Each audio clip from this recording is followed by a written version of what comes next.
The futile facade. Chapter 9. Any expectations of tournament fervor having died down after the completion of the first task were abruptly doused the following morning, as Rigel entered the great hall to a wave of rowdy applause. She lifted a hand uncertainly in response and hurried over to the Slytherin table, where her friends, merciful beings that they were, quickly blocked her in with firmly planted bottoms and icy glares. "We missed you at the party last night," Theo said, grinning at Rigel's disgruntled expression. "Congrats again on your win." "If that's what winning feels like, I want no part of it," she said half-heartedly. "I'm sore all over, and I'll be digging dirt from my fingernails all week." Pansy set down her utensils at once and picked up Rigel's hand to consider its cleanliness. "Your gloves appear to have done their job and preserved the sanctity of your nail beds. Could it be you're simply grumpy because the party kept you up last night?" She had slept fitfully, visions of bright fire and sharp claws having followed her to dreamland. Even now, surrounded by people she largely trusted, it was difficult to fully relax. Still, that wasn't any of her friends' fault. Could be she allowed?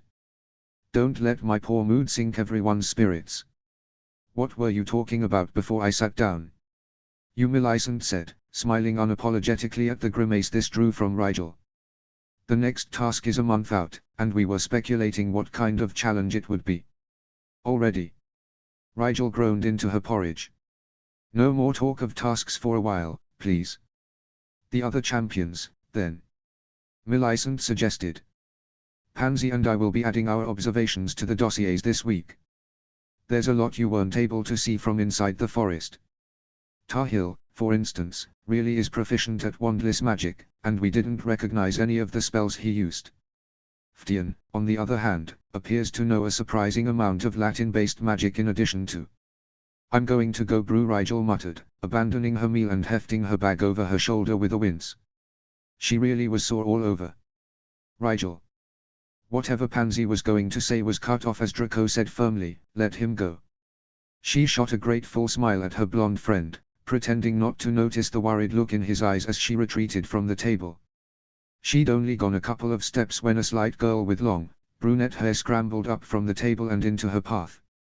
Rigel paused to let the girl pass, a first year, she thought, vaguely remembering the kid from the sawing ceremony, but instead the little slip of a girl stopped and gazed up at Rigel with wide, half-hair-covered eyes. "Good job yesterday," the girl piped up at her, a tremulous smile creeping across her pale features. She fumbled in her pocket for a moment before producing a flat green stone and presenting it proudly for her inspection. "I got this. To support you. It's a basilisk scale, see?" It was, not a basilisk scale. Rigel returned the girl's smile awkwardly. "Thanks, it's Raoul, right?" "Thank you. For your support. I think that might be a shard of jade, though." Raoul looked down at the rough stone with dismay, and Rigel hurried to add, "Still, green is our color, isn't it?" Raoul nodded timidly. "Yes. I guess it still works." "Well, I'll be cheering for you." "Thank you," she said again, feeling incredibly stupid. All she could think as the girl stepped aside was she hoped Raoul hadn't paid too much for a fake basilisk scale. Probably one of the older students had played a prank on her. She certainly better not find anyone selling counterfeit potions ingredients in her name. Rigel left all thoughts of the tournament behind as she walked through the door to her lab. It was like stepping through a portal to her own little world. With the door shut firmly behind her, she didn't have to think about tasks, politics, or even her friends' well-meaning support. In her tiny lab, she was just Rigel, potioneer, and nothing more. Her current project was simmering innocuously in the corner, the only clue to its incredible difficulty the sheen of pure magic that hovered over the surface. It had taken an inordinate amount of pure magic to stabilize the brew, and there were still a couple weeks to go before the double batch of Animagus Revelation would be ready for consumption. Deep in her potions kit, the final ingredients had already been set to soak in twin vials of her and Archie's saliva. By late November, it should be finished. There was nothing else she could do for that project at the moment, so Rigel began to set up the cauldron for a batch of protection potion. Cray was still selling through them like love charms, and turned her mind to something she'd been working on since the summer holidays. Her all-inclusive first aid kit was coming along slowly. Epidermal healing was only the beginning. Muscle repair had been relatively simple, with nearly the same sort of magic going into the imbuing. She'd managed to replicate a bone knitting spell with the variable base Master Snape had come up with and the use of powdered erumpent femur as the signifying ingredient, but she hadn't found a way to actually apply it to the bone if the skin wasn't pierced. She could easily spell the potion into the body at the site of the bone in question, but most people didn't know how to do that, and the kit was supposed to be usable by anyone.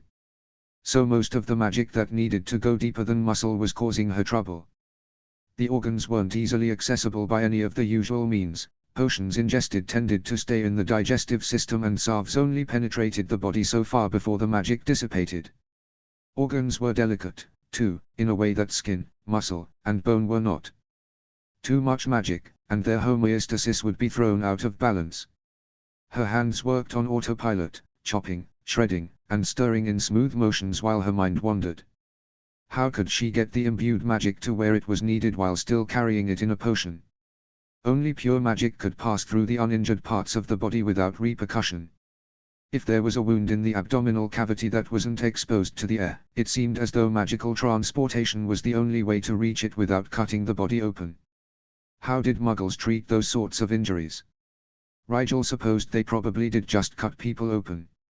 As the protection potion came to life beneath her fingers, Rigel's mind drifted. There was something niggling in her memory. She knew Archie's healing texts had mentioned something else that Muggles did besides cutting people open, only she couldn't remember what it was. A movement in her pocket had Rigel pausing in her ingredient preparation and carefully peering into the recently enlarged space. Tree Slider was curled up inside, a warm ball of comforting heat at her hip. He was shifting restlessly, but under her patient eyes he subsided into sleep again. The snake still hadn't woken. She knew he was only regaining his strength, but it pained her to see the usually energetic Boomslang reduced to a near catatonic state. Her memory offered up a scene from the night she'd first met the brave little snake. Alice had sent her into the woods to gather a specimen from a magical animal for her game with Edmund. Tree Slider had happily provided his venom. She saw in her mind's eye his fang piercing the thin cork in the vial. Then it played again, slower, and Rigel began to smile. Of course. That's what she'd forgotten. Muggles used a piercing apparatus to go through the skin without damaging it overmuch, and they administered potions, or something like potions, at least, through the hollow tip. Her brain raced along the trajectory of that revelation with giddy excitement. Could the average person be accurate enough with such a device to get a potion in the general vicinity of an internal wound? With the right precautions, she thought maybe they could. She could spell the things, needles, she thought they were called, only not the sewing kind, for accuracy, or maybe charm each individually to find a specific point on the human body. Really, it was no different from hexes that targeted eyes, bowels, or feet regardless of the caster's aim. The magic existed. Applying it was only a question of perseverance, then. Visions of self-propelled pointy things filled her head until she finished the protection potion. Only once it was neatly bottled and labeled did she rummage for spare parchment on which she could regurgitate the flood of ideas. The devices would need to be pre-filled with the potions that corresponded to the part of the body they would be spelled to target. Then there was the added necessity of the needle distinguishing between the injured person and anyone else who happened to be nearby. That would be tricky, but not impossible. Her quill roved across the page, writing and rewriting and looking for inconsistencies. By the time lunch rolled around, she had come up with a handful of rudimentary runic sequences that approached the concept she'd set out. The final product would be a lot more complex, but it was a good beginning. She stowed her notes and cleaned up the lab before locking it behind her. It wasn't until Rigel's feet carried her back into the more commonly traversed areas of the dungeons that she remembered why she'd fled to her lab in the first place. Rigel. Adrian Pusey's voice stalled her progress toward the Great Hall. She slowed and waited for the older boy to catch up to her. "Hi, Pusey," she offered, wondering what the upperclassman needed. "Great job last night." He clapped her on the back hard and she had to bite down on the urge to cough. Using the Muggle-born to get a leg up was inspired, you know. Everyone is still talking about it. Ah. Yes. She cleared her throat and smiled serenely up at the tall young man. "I'm pleased to have done well in the eyes of our house. I must admit, however, that I teamed up with Hermione because she's my friend. Pusey blinked at her. Your friend? He seemed unsure whether he was meant to laugh. Sure, Rigel. If that's what you told her. Rigel's smile melted into a more serious expression. Really, Adrian? Hermione is my cousin Harry's best friend. It's only natural that we'd work together. But you aren't going to help her win, surely, Pusey pointed out, now frowning. I mean, this little alliance only works in the short term. She conceded the point with a slow nod. At some point we'll have to compete in good faith, it's true. She'll still be my friend, though. The upperclassman gazed at her searchingly for a moment before shrugging. If you say so. Anyway, good job, Rigel. Keep it up, yeah. Yeah. Pusey pulled ahead as Rigel hung back. She wondered how many people thought she'd been using Hermione instead of working with her. Did Hermione feel that way? She blew out a frustrated breath. It was an odd feeling, having the choices you made to stay alive judged and evaluated by 1,000 outside eyes. The ordinary dangers of her past were nothing compared to the tournament's gargantuan, political, and public nature. Every time she felt she had a handle on it, some aspect of perception she hadn't considered reminded her that she had no idea what she was doing. -0. HP. -0. Classes resumed Monday, but the facade of normalcy that came with them was just that. The after-effects of the first task were not so easily shaken off. Tree Slider had woken intermittently, but only to feed on a couple of small mice before sinking back into energy-conserving slumber. She kept him close to her side, and, despite snakes not being on the approved list of familiars, the professors allowed it with pity in their eyes. Draco positively hovered whenever Rigel allowed it. He'd become something of a personal spectre, glaring away anyone who tried crowding her in his presence.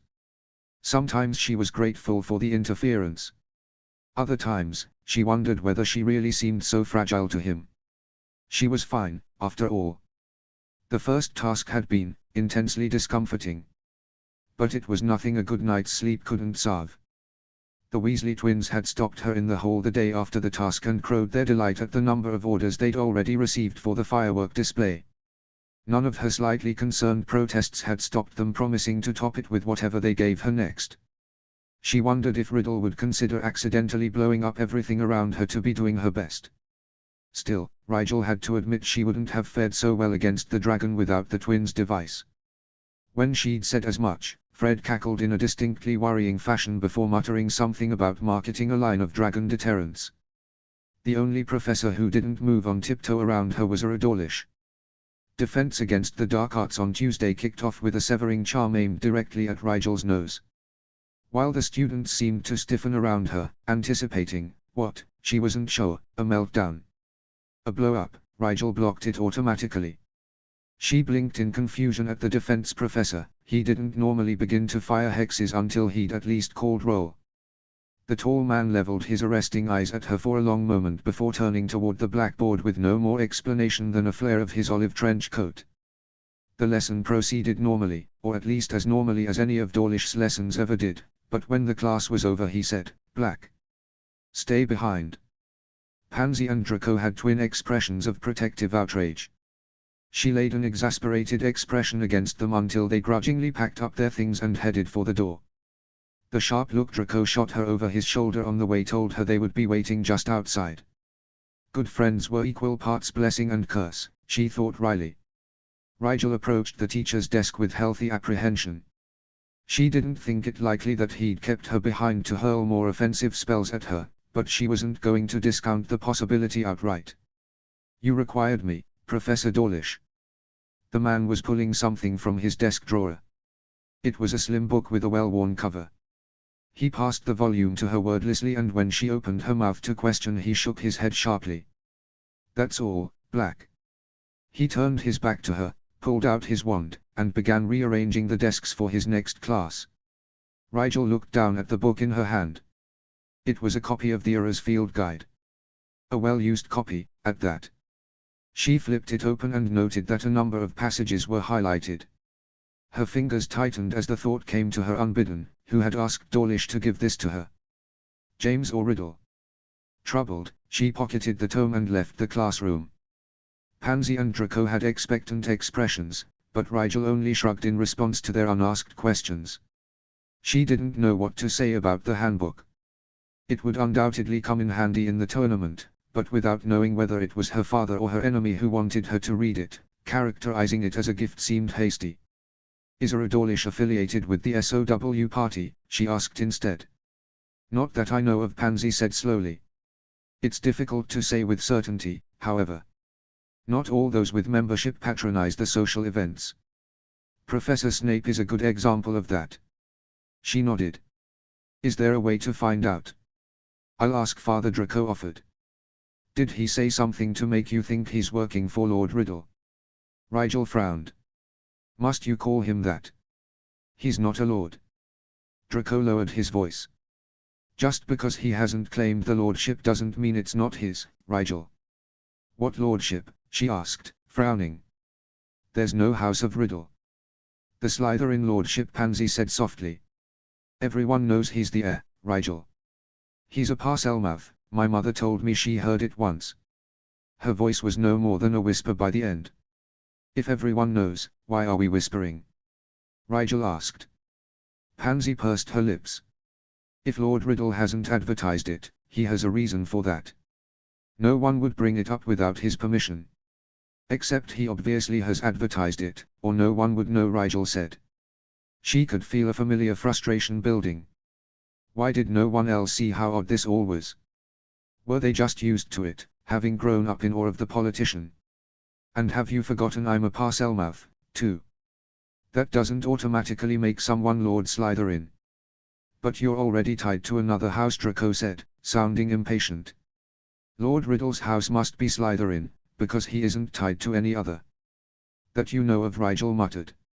She shook her head in exasperation. "Have you even seen his family tree? Has anyone? Maybe he's not tied to any house." "Rigel, be quiet." Pansy shot a glance up and down the hallway. Her face was pale and her voice shook as she carefully added, "Speculation of that kind is dangerous." "But that's just it," Rigel hissed, trying to keep her voice low. "He's got everyone so scared of his retribution that no one asks the obvious questions." "Parselmouths don't come from nowhere," Draco said firmly. "Only the oldest pureblood houses carry the gift, and not many of them are left in this age. Think, Rigel. Have you ever heard of a Parselmouth who wasn't the lord or heir to one of those houses?" She scowled. "No, but Lord Riddle is waiting for the right time to reveal his origins. That's all. Gossiping about it before that time will only get us all politically blacklisted." Draco's words were steady but his eyes were worried, too worried to be thinking clearly, she thought. "Fine, then. I'll drop it," she allowed. Her tongue stung with the bitter admission. There was something fishy about Riddle's backstory. She hadn't much cared before, but the more his elitist agenda was bandied about in her face, the more it irked her. "I'm going to the library," she said. "We have history of magic," Pansy protested. "Bins won't miss me." The ghost never even took roll, and Rigel was several weeks ahead of the syllabus in any case. "See you at lunch." Draco spluttered as she left them in the corridor but didn't chase after her, at least. It probably wouldn't amuse him to know that she was headed for the genealogy section. The library was incredibly quiet, being that it was the middle of second period on a Tuesday. Only a handful of harried-looking Newt students were scattered among the tables. Rigel wove her way through the stacks, but slowed to a halt when she recognized a head of curly hair in the healing section. "Hi, Hermione. Looking for anything in particular?" She smiled in a friendly way as the girl looked over distractedly, thinking she was probably looking for a text to go along with that week's AIM assignment. "Rigel, good morning." Hermione barely glanced over from where she was perusing the shelf. "Ah, sort of. There's not a lot on early childhood diseases here." Rigel frowned in thought. "None of Archie's current assignments related to that topic. I have a couple of books on childhood syndromes in my dorm, if you'd like them." "Doing some extracurricular reading?" Hermione abandoned the bookshelf to shoot Rigel a considering look. "Yes, actually. I assume you're aware of the fate." "Of course." She grimaced. Everyone knows of the fade. I'm afraid a lot of the literature on it is speculation still. Most of the articles I've seen in recent journals report little progress beyond diagnosis. I've noticed the same, Hermione said. Exasperation crept into her tone as she added, I'd think in the nation where wizarding children are most affected there would be an abundance of information. Instead, I'm having the same trouble finding anything concrete here that I had at AIM. You could ask Madame Pomfrey, but our lesson on the fade was rather straightforward, Rigel said slowly. Children are sometimes born without enough magic to sustain their life force. All experiments to stymie the magical bleed-off only prolong the inevitable. I've not seen anything indicating that it affects offspring of at least one Muggle-born parent, though, so you don't have to be concerned. Hermione gaped at her in open outrage. Not concerned. Children are dying. Why wouldn't I be concerned? Rigel winced apologetically. Right. I didn't mean to say that you shouldn't care, of course. Only, there's not much anyone can do right now. There's always something, Hermione said staunchly. Even if it's just thinking as hard as you can about a problem in case you have an idea no one else has. That's a good point, Rigel allowed. She of all people should know that qualified professionals didn't have a monopoly on new ideas. Quite the opposite, in fact. What have you been thinking about so far? After a slightly narrow-eyed stare that seemed to gauge whether or not Rigel was teasing her, Hermione waved her over to a nearby table and sat, waiting patiently for Rigel to take the seat across from her before speaking. To be honest, I'm not sure I fully understand what is even causing the death of the afflicted. Hermione blew out a breath that floated a strand of curls away from her face. All the publications say that the children are born without enough magic, but squibs are born without access to much magic, and they don't die.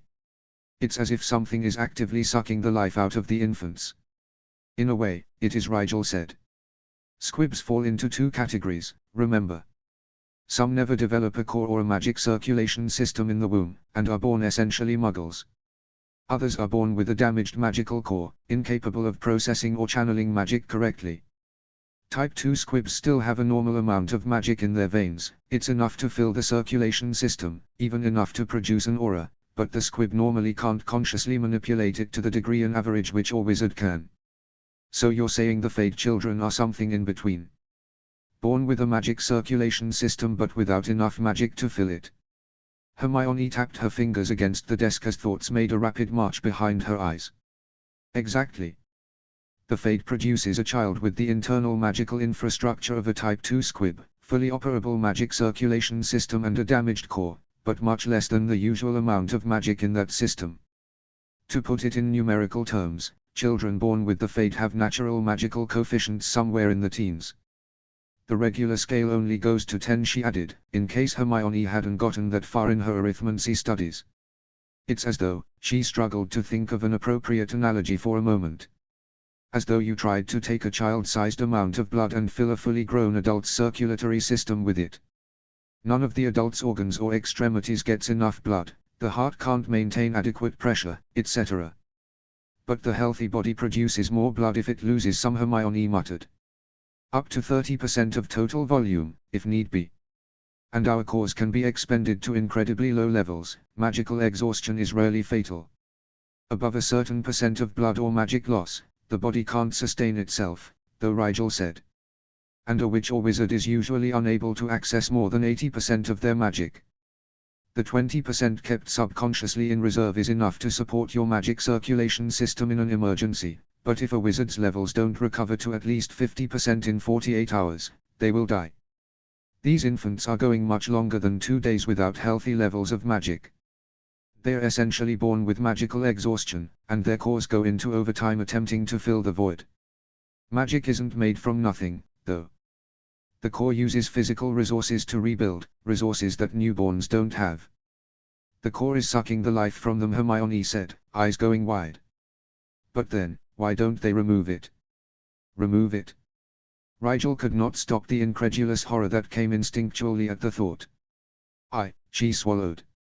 You know that a wizarding child's major organ systems become dependent on magic within a week of the core's activation at birth.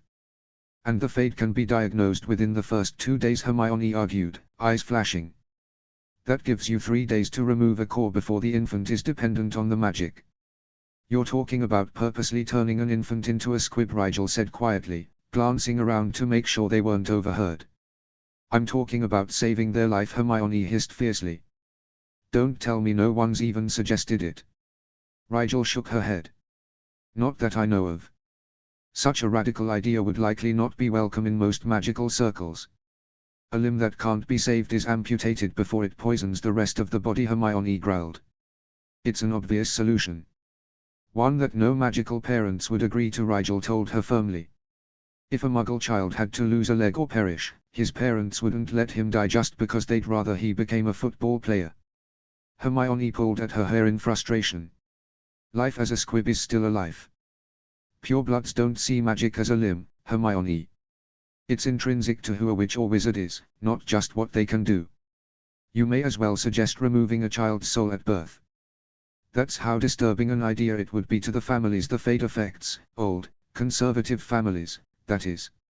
Rigel held Hermione's gaze until she could see reluctant understanding creeping into the brown-eyed girl's expression. I suppose it would be a difficult and risky procedure in any case, Hermione grumbled. The magic circulation system is entwined with most of the other organs. Separating the core from the body without sending it into shock, well, maybe it couldn't be done. But if it could, it's worth exploring, Rigel said. Mentally, she added, very quietly.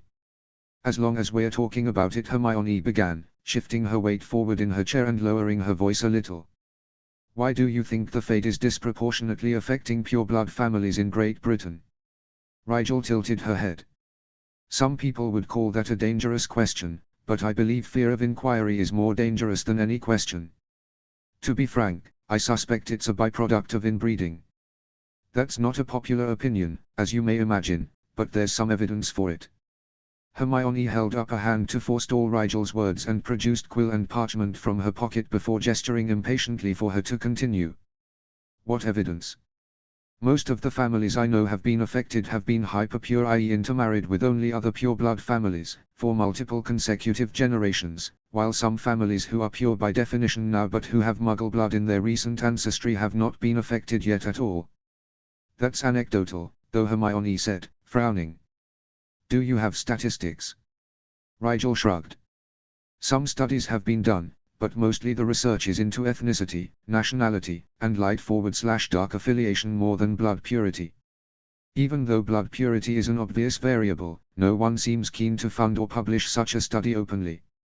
I can only tell you what I've observed, which admittedly isn't all-encompassing. Hermione pursed her lips in thought.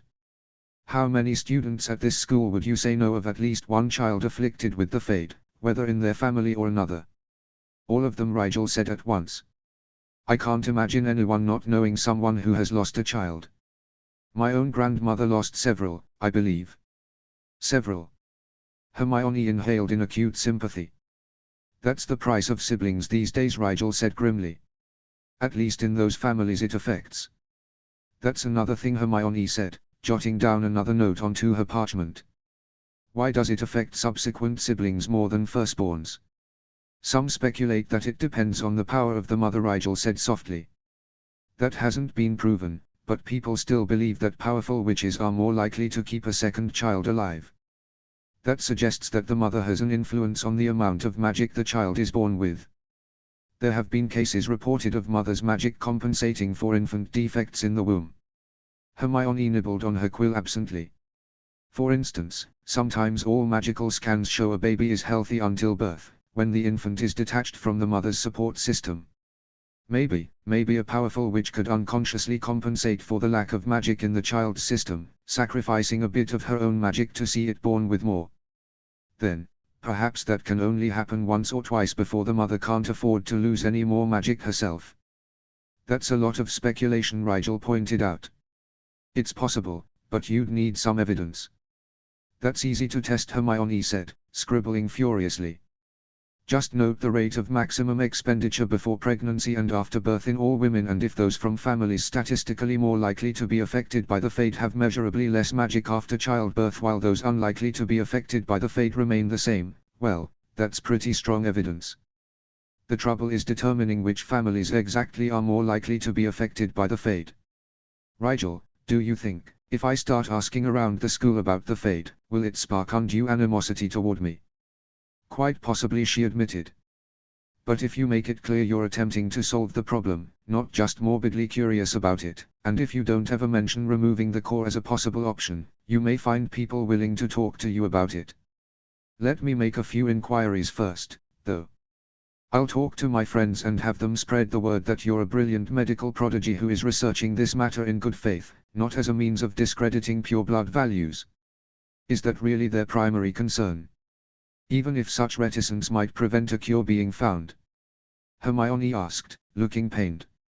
If it wasn't, there'd be a lot more families following the Weasley model right now. What is a Weasley? Rigel smiled widely. I think you should meet them first. -0. HP. -0. Later that evening, after Snape had released her from a growlingly practical lesson in silent counter curses, she found Blaise in the common room and asked if he had time to assist her with a personal project. Your projects are always interesting, Rigel, he said, putting aside a slim volume on curse breaking and steepling his fingers in a show of full attention. How can I help? She took out the necklace that Sirius had given her the night of the first task. Sweeping the chain over her head, she held it out to Blaise's curious fingers and allowed him to examine it carefully. I'm having trouble unraveling the exact purpose of the runic configuration that's embedded in this pendant. The shorthand is too advanced for me to get an impression, and the expanded sequences are dizzying. Blaise frowned in concentration as he peered at the shorthand runes etched on the surface of the circular obsidian disc. He took out his wand and waved it over the necklace, murmuring the magnifying charm. I've never seen this form of shorthand. It looks like a variation on the Norse system. Latentia Reveler. The revealing charm expanded the hidden sequences into a block of runes that hung shimmering in the air before Blaise's widening eyes. Merlin, Rigel, where did you get this? I haven't seen anything so complicated outside of sentient objects. My aunt made it for me. I assume it's some sort of protection for the tournament, but my father didn't have a full explanation for its purpose. Rigel tilted her head and smiled self-deprecatingly. I don't recognize half of these runes, to be honest. I was hoping you'd be able to decipher more. He didn't look away from the runes, but his voice was a little awestruck as he said, Lady Potter made this. From scratch. I assume so, Rigel said, shrugging. She's had some free time while her company is rebuilding. Blaise summoned a piece of parchment, ignoring the yelp of an annoyed second year as it zoomed off of the unlucky boy's table. He cast a copying spell to commit the sequence to parchment, carefully ensuring every rune was transferred correctly before letting the revealing spell go and handing the necklace back to her. Rigel slid the warm disk over her head once more as Blaise murmured under his breath, jotting down notes and underlining lines of runes as he perused the parchment. She took a seat in a chair across from him and waited patiently as he worked. Several minutes later, he set the parchment down and rubbed his eyes. It's definitely for protection, he said, leaning forward as he explained. The reason it's so complex is that it's been designed to react only to very specific stimuli. There's some sort of threshold that the runes are describing, and if whatever that represents is detected, the necklace will respond instantly with something. It's difficult to tell. It seems as though a spell has been trapped, for lack of a better word, in the necklace. It's strange, though. Normally when a specific effect is required, something like a curse attached to an object, for instance, the magic is explicitly described and shaped by the runes on the object. Here, though. He shook his head, bewildered. There's magic inside the necklace, but there are no runes specifically to guide the magic once it is triggered, and it doesn't feel wild. Does that make sense? She raised her eyebrows in surprise. That almost sounded like shaped imbuing. Rigel wondered if it would work the same for an object as for a potion. No reason it wouldn't, as long as the object already had magic to contain the imbued spell. It was brilliant. I think I understand, she said, smiling slowly. It sounds like Aunt Lily has adapted Harry's concept of shaped imbuing for potions into something altogether more versatile. Thanks, Blaise. I'll write to my aunt about the specifics. I bet she'll be impressed that you worked it out. Not entirely, Blaze said, leaning back with an unsatisfied shrug. I'd very much like to know what the magic is intended to react to. It must be something incredibly complex, for it to take so many rune sequences to describe. A very specific situation, maybe, or a long list of different things. I'll let you know what she says if she writes back, Rigel promised. I appreciate your help, Blaze. Anytime, the boy said, his dark eyes alight with interest. Like I said, you're always interesting.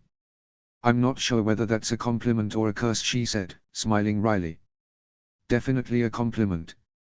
You're not cut out for an ordinary life, Rigel. The sooner you face that, the less annoyed you will be at the inconvenience of being extraordinary. Blaze's voice was light, but his expression was serious. I strongly believe that extraordinariness is a quality imposed externally on unsuspecting people largely minding their own business, Rigel grumbled. There are no extraordinary people. All people are basically the same, but some of them get more attention. Because some of them work hard, apply their natural gifts judiciously, and change the world in the process, Blaze said, smiling widely. Oh Rigel, however did you get yourself into this mess? I ask myself that question all the time. She sighed. I suppose it's bad grace to complain when plenty of others would take my place in a heartbeat. Less than you might think, after the first task, Blaze told her, his amusement fading away. It was shockingly violent. You handled yourself well, but many of the other champions did not. Crumb cursed his way through the entire evening. Delacour broke down into tears for 5 minutes after slicing open a manticore. Sousa obviously couldn't handle the pressure, and Antiope almost killed Tariel when he came across her unexpectedly. The amount of blood and suffering in that one night certainly turned a great many stomachs. Not enough to wish the entertainment to come to an end, of course, but enough to be less than disappointed about not being chosen themselves. In truth, I wouldn't wish it on anyone, Rigel admitted. It's a load of utter bollocks. Must be, to have you cursing. Any idea what the next task will be? He added, smiling in response to her sharp look. Just asking. Theo and I have a wager. You did work out most of the first task ahead of time. It's been less than a week, she pointed out. Riddle hasn't given us any hints yet. Well, he's been very busy, I suppose, Blaze drawled. Something about the way he said busy pricked at Rigel's suspicions. Busy how? She asked, attempting nonchalance. The other boy shot her a surprised look. You haven't heard?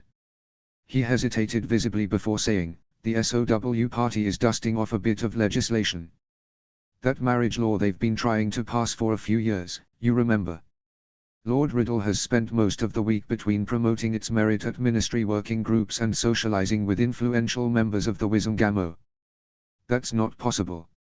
Rigel's face felt frozen as Blaze's words sank slowly to the bottom of her gut. She had an agreement with Riddle. He couldn't put forth such legislation.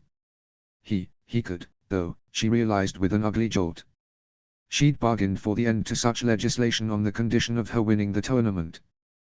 There was nothing to stop him from attempting to pass it before the tournament had even concluded.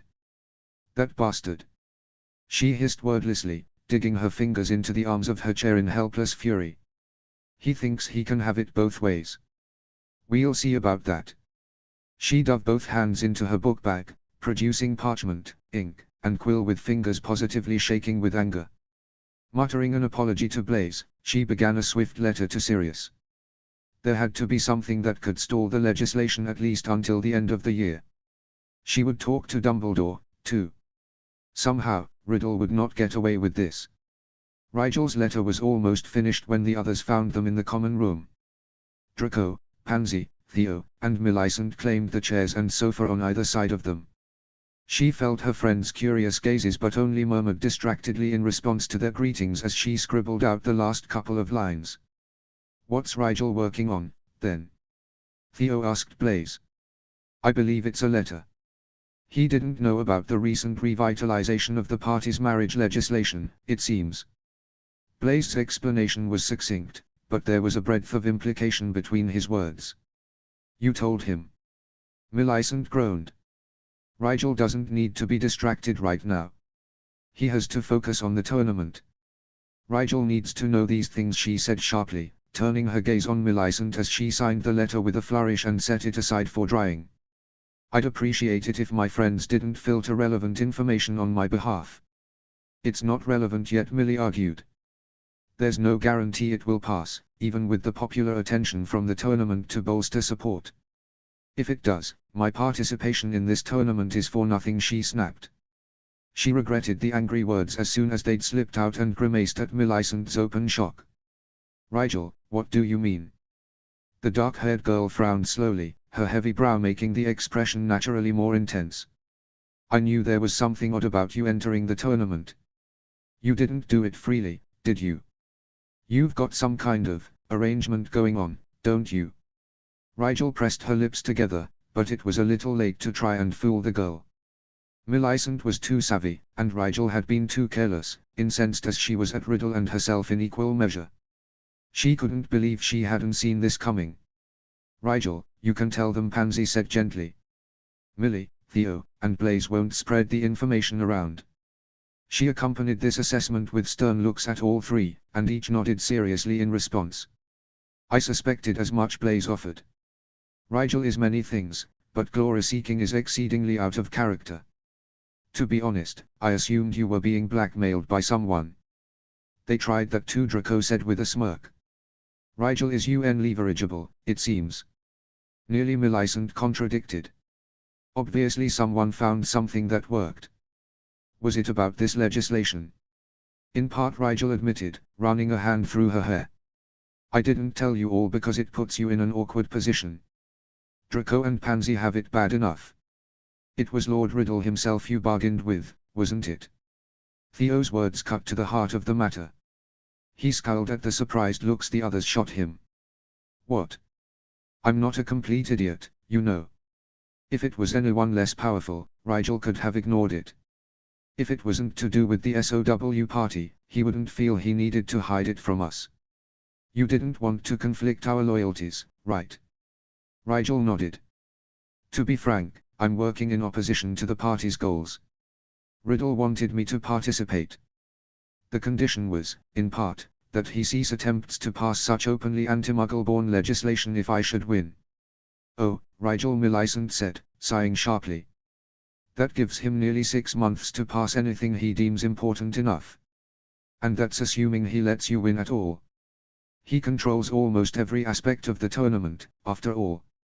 "We believe he does want Rigel to win," Pansy put in. She glanced around the common room and, after ensuring no one was near enough to overhear, went on. "Originally we thought it was because the propaganda victory would outweigh any legislative loss, but you're right, Millie. If he spends all of his political clout, he could very well win on both fronts by the end of the year." "Wait, I'm sorry, but it sounds like you've been strategizing with Rigel against the party," Theo said. His voice was hoarse with discomfort. "I mean, no offense Rigel, but that could get us and our families in very hot water." "I know," she said weakly. "I'm not asking." "You don't have to ask," Draco said firmly. "Regardless of the party's agenda, what Lord Riddle is doing personally to Rigel is wrong. He threatened his family," Pansy added quietly. "Then he won't hesitate to go after ours if he gets wind of this," Theo shot back, just as quietly. "Hold up," Millicent said calmly. "No one is talking disloyalty to the party right now. All Draco and Pansy are doing is giving political advice to Rigel, who is in a delicate situation. We've not said a word about actively moving against Lord Riddle's goals, and we won't. We're just discussing a situation." Theo didn't look reassured at the distinction. "I sympathize with Rigel's situation, but he got himself into it." He shot her an apologetic look, but didn't temper his words. "If we help him outmaneuver Lord Riddle, if we even talk about it, it's as good as saying we don't support the legislation he's trying to pass." "Is that what you're saying?" He looked around at all of them, but no one said a word. "What? Rigel isn't an idiot, either. He knows where we stand on this. Where we've always stood. The party is trying to curb the influence of Muggle culture on our society. When did that become something you all oppose?" "It's not," Pansy said, looking acutely uncomfortable. "Of course Lord Riddle is doing what he thinks best for our world. But Rigel is our friend. Rigel opposes the party in this, He just said so, Theo said. There was regret in his voice. I'm sorry, but I don't think you can stand in the middle of this. You're all going to get caught between it. Before either of her friends could defend her again, Rigel said, he's right. Theo's absolutely right. You all can't be involved in this any more than you are. I'm sorry that I lost my temper. And I'm sorry that I ever told you lot, she added, keeping her voice strong in the face of Draco and Pansy's mutinous expressions.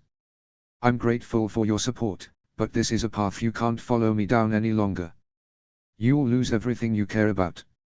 You're one of the things we care about, Draco said. Don't shut us out again, Rigel. It's our decision to take the risk, not yours. She shook her head.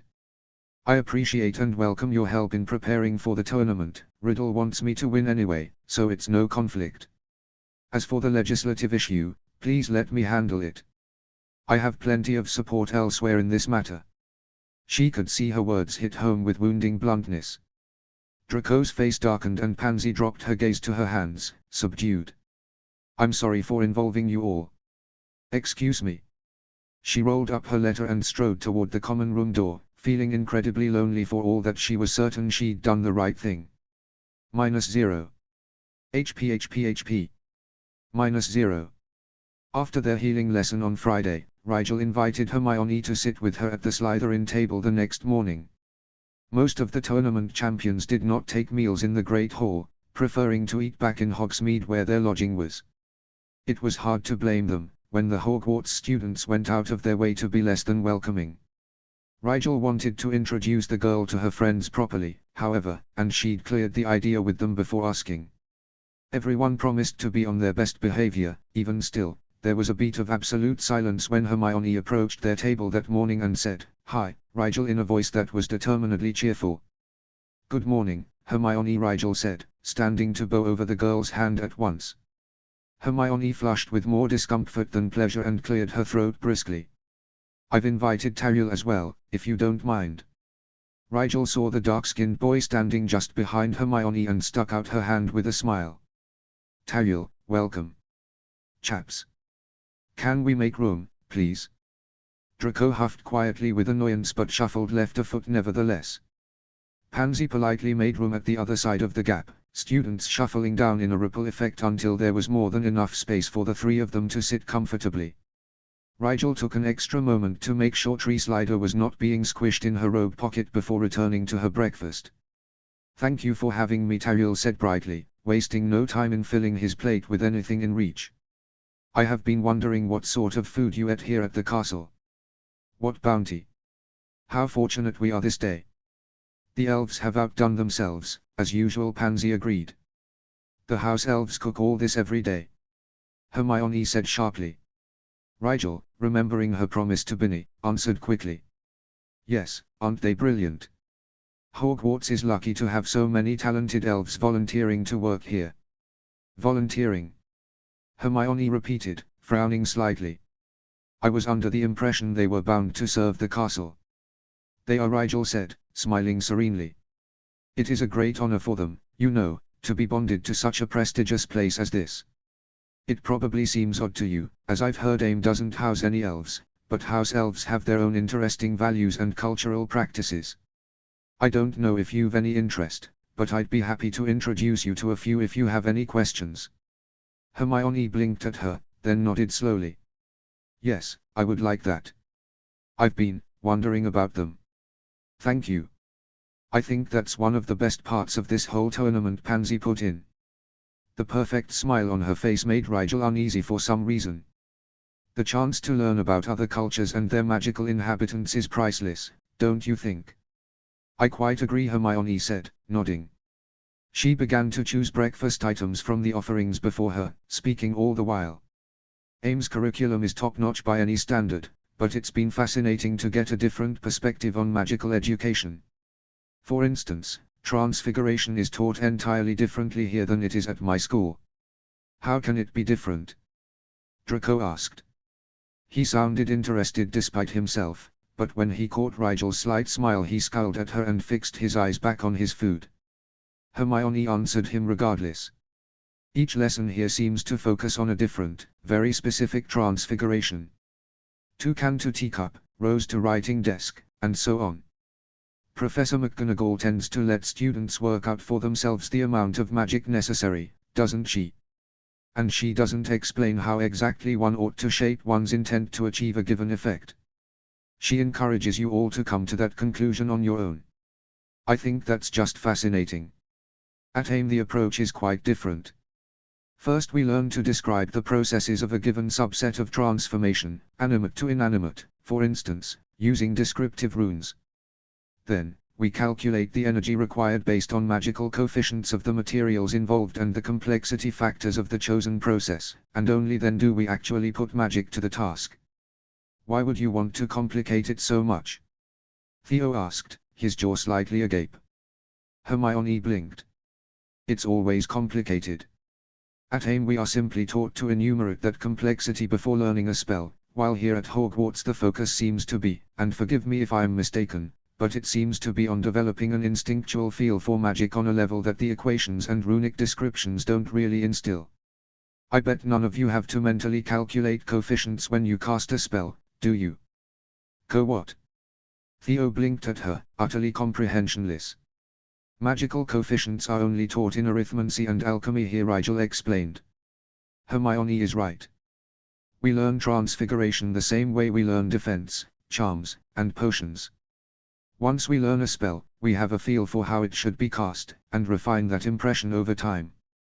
AIM teaches students to be efficient from the outset, but it sounds as though the trade-off is additional mental acuity required when actively casting. Do you find it slows you down?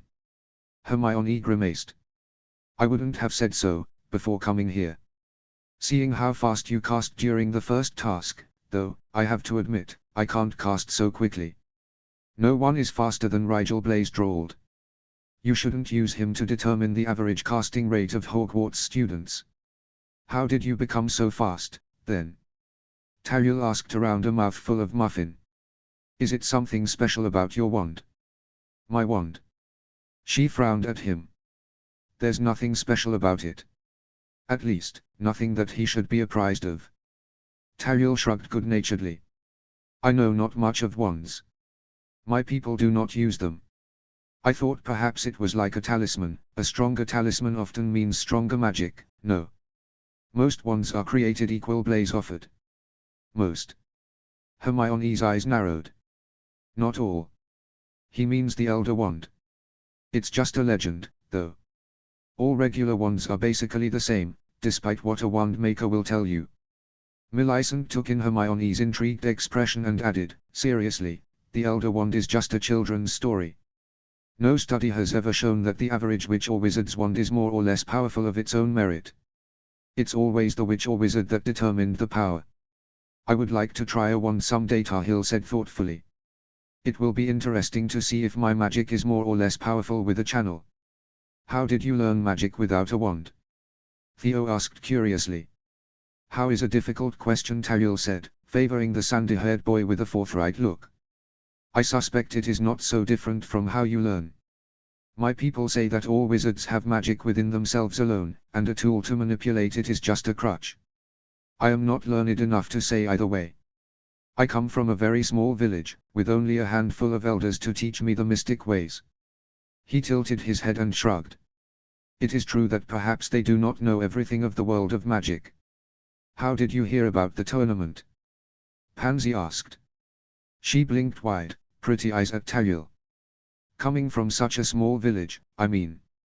Tariel smiled widely. It was most fortuitous. I met a man in Mogadishu when I was collecting supplies for my shaman.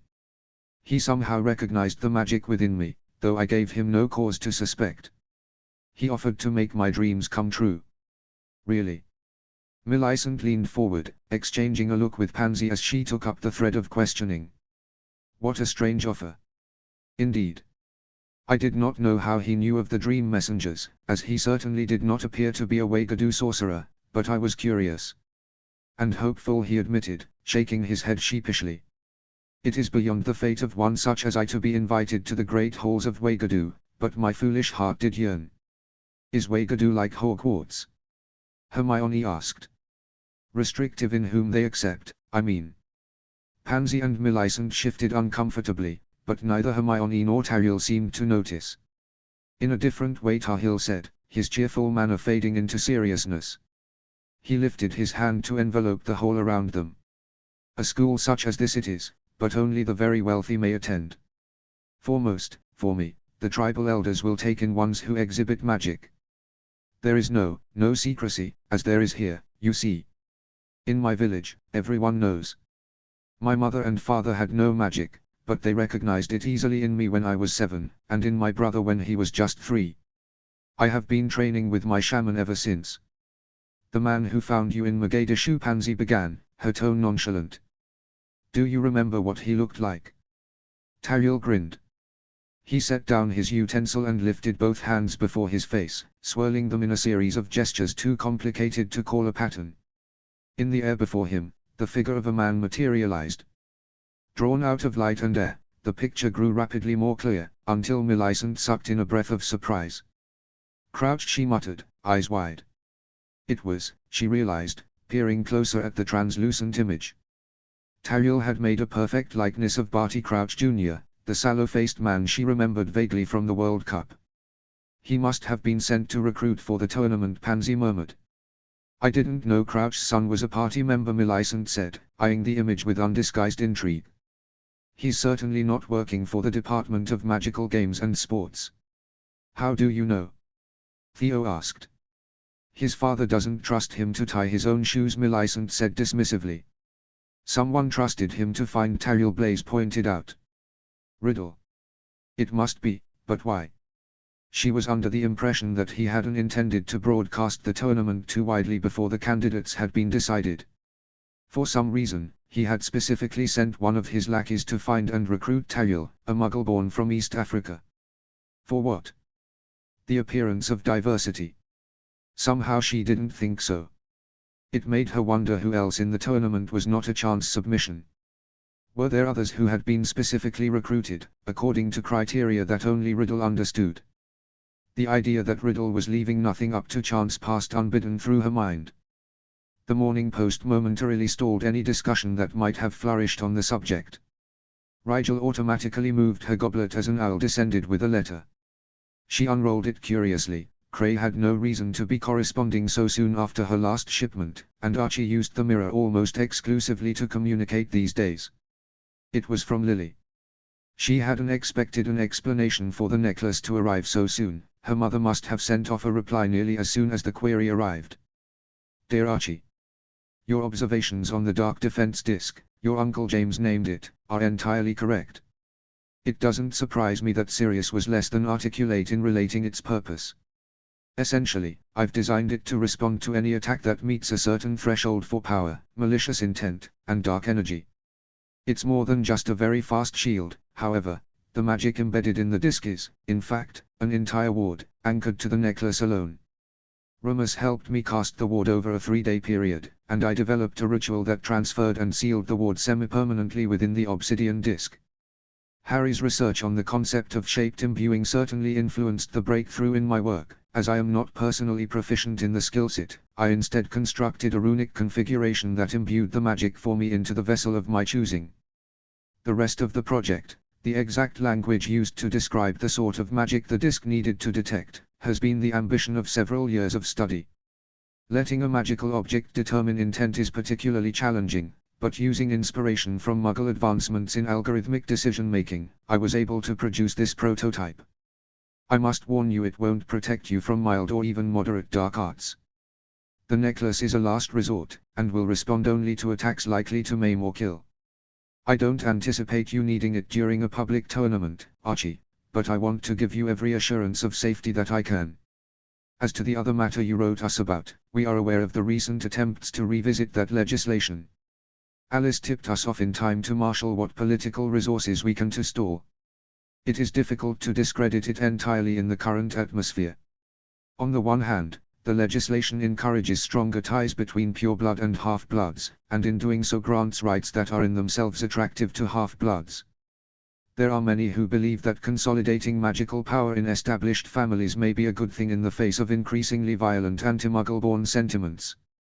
People are scared. On the other hand, The tournament itself has lent at least a little credence to the argument for blood superiority, though that credibility may weaken or strengthen with time, depending on how the event unfolds. We don't want you to worry about any of this, however. Just concentrate on being safe, and don't neglect your studies. In the worst case, Harry is already protected from any ill effects the legislation might bring, and Addie is blessedly young, yet. The menfolk send their best regards. You have all of our love and support. Aunt Lily. Rigel tucked the letter away slowly, lost in thought. Lily would never say so outright, but she could read well enough between the lines. The very fact that she, a pureblood, was in the lead for points in the tournament was lending momentum to efforts to reintroduce the marriage law. If she made a poor showing in the next task, it might lower popular opinion of the blood supremacy argument, but winning the tournament was the only way to see such legislation gone for good. That, and she was already bound to do her very best in every task. She took a moment to reflect darkly on her own hubris. Had she really thought she could outsmart Riddle? The man had lived and breathed politics and manipulation for longer than she'd been alive. Maybe this entire thing had only been the worst kind of folly. It was hard to think otherwise when her every victory now actively worked against her. You look like someone just kicked over your cauldron, Draco said from her left. Letter from Aunt Lily, she said. At Blaze's curious, half-lidded glance, she added. You were right about the pendant. The runic arrays were describing powerful dark magic. It's designed to defend against it. With a shield. Blaze pressed, eyebrows raised. A ward, she said, nodding. Anchored on the disc itself. My, that is impressive, Blaze said. If it works, at least. I wouldn't have said that dark was quantifiable in that way. I almost hope I never find out whether it works, Rigel said, grimacing. It sounds as though it'll only react to the most dangerous of curses. Do you think it would protect you from an unforgivable? He asked. His mild tone belied the implications of the question. I'm not sure, she admitted slowly. Lily didn't specify which ward she and Remus imbued it with. It took them 3 days to cast it, so I imagine it's quite powerful. A ward like that might stop a lesser unforgivable, but the killing curse, well, I don't know of any ward that claims to stop that. Do you? Blaze shook his head. Even still, immunity to the Cruciatus is nothing to sniff at. We don't know that for sure, she said. He was right, though. If Lily's imbued ward was sufficiently powerful, it was a priceless protection. Imagine, all the security of painstakingly anchored wards, available in an instant and automatically erected in response to a sufficient threat. It was nothing short of revolutionary. If it worked, every era in the country would want one. It got her thinking about her first aid kit. What if she could apply the same principle, but instead of a ward, a powerful ritual of healing? There were some rites of healing so potent that it took several healers working in concert to realize them. If such a thing could be performed in advance, then bottled for emergencies, her head felt heavy with the implications. She shook it briefly. There was no use getting ahead of herself. Most healing rituals were extremely specific, and couldn't be applied to general emergency situations. That's not what had you upset, though, Draco said. She felt Dom's warning too late. Her friend had already determined that something else was preying on her mind. Is everything all right at home? Hermione asked, concern for Archie no doubt prompting the question. Just fine, she assured the girl. Harry and everyone else are well. My aunt just had some news about the marriage law. It's rather put me off my breakfast, I'm afraid. The what? Hermione asked. Rigel winced inwardly. Of course, Hermione wouldn't know. Archie had probably never thought to bring it up. After the scene in the common room earlier that week, she wasn't keen to hash it out in front of her schoolmates, either. It's just a law that's being proposed right now, she said. My family is attempting to stymie it. Why? Hermione gazed solemnly at her, the breakfast on her plate momentarily forgotten. We believe it is disadvantageous to half-bloods and muggleborns, she admitted. At Hermione's fierce frown, she realized there was no way to avoid the girl's questions. She gave in gracefully, explaining as succinctly as possible. The law incentivizes purebloods to marry half-bloods and vice versa. It is an attempt to fold half-bloods back into pure-blood families, reabsorbing their wealth and any magical gifts in the process. It leaves Muggleborns to essentially marry within their own community or else marry Muggles, thereby diluting their blood and, consequentially, their influence in society further. Hermione's jaw was gaping by the time she was finished. Is it not bad enough that we aren't allowed equal education or employment? We're to be excluded in love, too. Why would anyone support a law that limits their own choices just to spite another group? She looked around the table expectantly, as though waiting for a reasonable answer to materialize. Rigel's yearmates displayed various stages of discomfort, but none volunteered an argument. Likely they knew it would be met with ferocious disagreement. Tariel looked interested as well, but he was nowhere near as visibly invested in answers as Hermione. Rigel was about to offer to talk about it later with Hermione, away from the uneasy ears around them, when Adrian Pusey spoke up from a little way down the table. You know, I actually agree with the Muggleborn. Silence fell in a pool around him as a number of Slytherins stopped pretending not to listen to the discussion and turned to stare. Pusey made a face at the alarmed expressions of his own yearmates. What? I know I'm not the only one thinking it. The law restricts us the most. Our generation is being sacrificed in this giant chess match, expected to marry and procreate with half-bloods just so that subsequent generations retain the power our parents have been steadily allowing to slip through their fingers. It's utterly unfair. Careful, Adrian Bole hissed. The party is always listening. If we don't voice our concerns, how can the party take them into account? Rigel really doubted the party cared one way or another what the youngest generation thought about Riddle's grand plan to project pure-blood power into the future. Her classmates were expected to carry it out, no questions asked. It's not all half-bloods, someone else pointed out reasonably. Just the ones with two magical parents. Our children will still be pure-bloods. Technical pure-bloods, Pusey sneered. I'm not talking about our kids, even. I'm talking about us. Do you want to mate with a half-blood? What's wrong with half-bloods? Hermione said sharply. At the disbelieving looks her question prompted, she huffed out an annoyed breath. I'm serious. I really want to know what your exact objections are. Do you see them as lesser wizards? Less human? Both. No one has articulated the precise issue to me. Do you consider me a different race? A different species? Is it a caste issue? I'm just trying to understand. Rigel could see what it cost the girl to refrain from outright accusing the students around her of ingrained bigotry and irrational prejudice. When Pusey adopted a patronizing expression and began his explanation in the most insulting tone imaginable, it took everything Rigel had not to drop her head into her hands and groan. Purebloods and lesser bloods simply don't belong together, Pusey said. He spoke just slowly enough to imply that Hermione must be simple or hard of hearing. I mean, do you breed roses with wild flowers?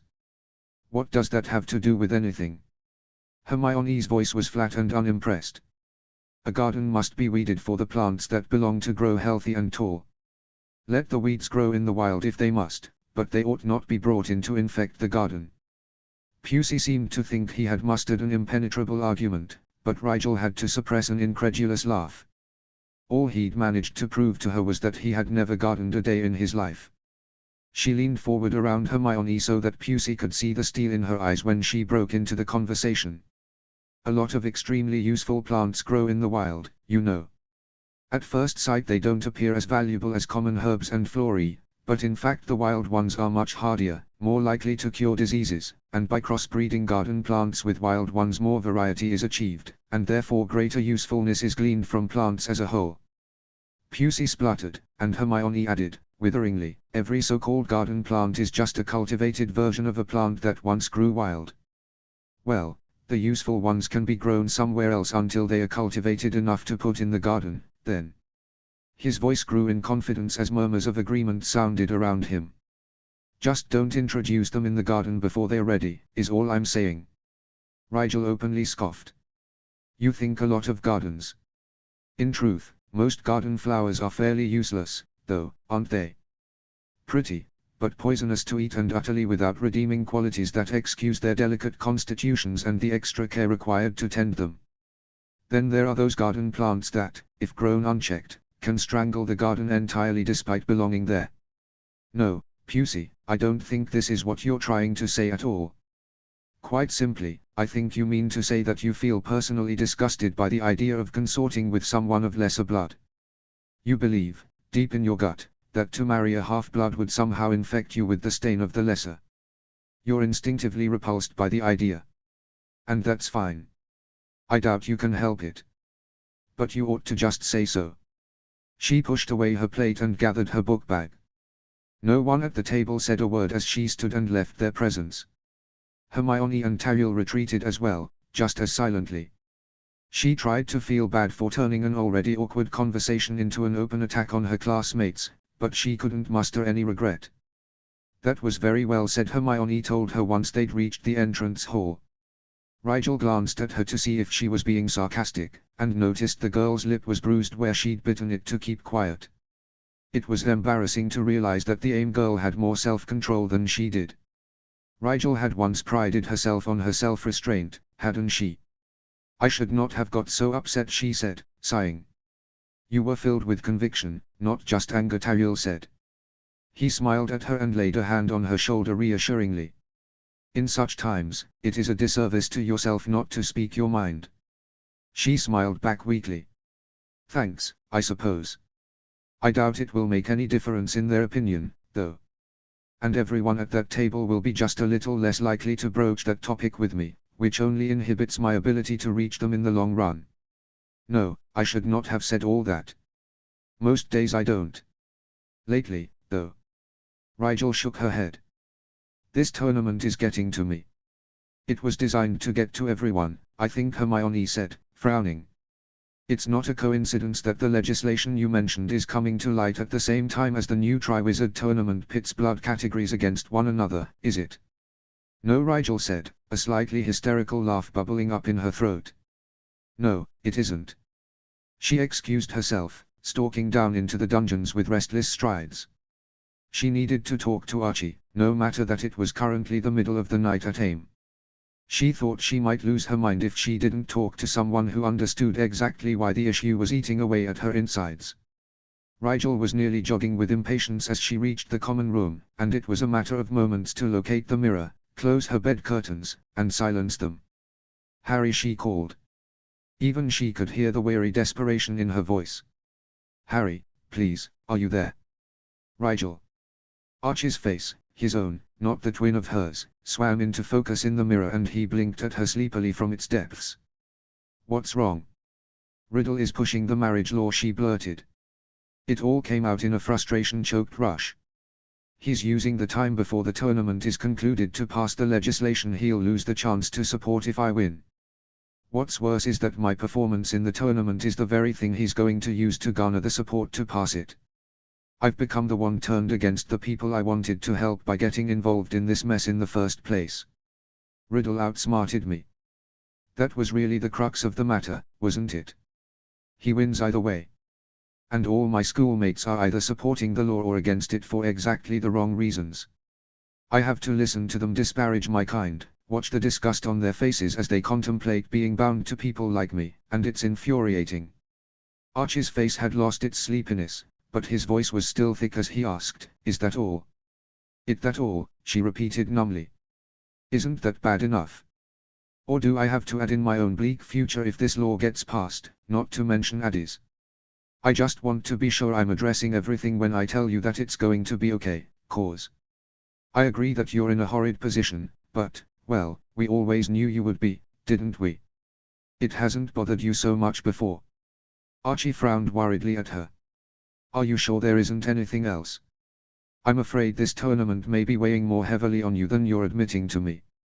Rigel let out a long breath and rubbed at her eyes irritably. Maybe, she said lowly. Maybe you're right. It's nothing really new, is it? Except I'm afraid Riddle might actually get his law passed this time.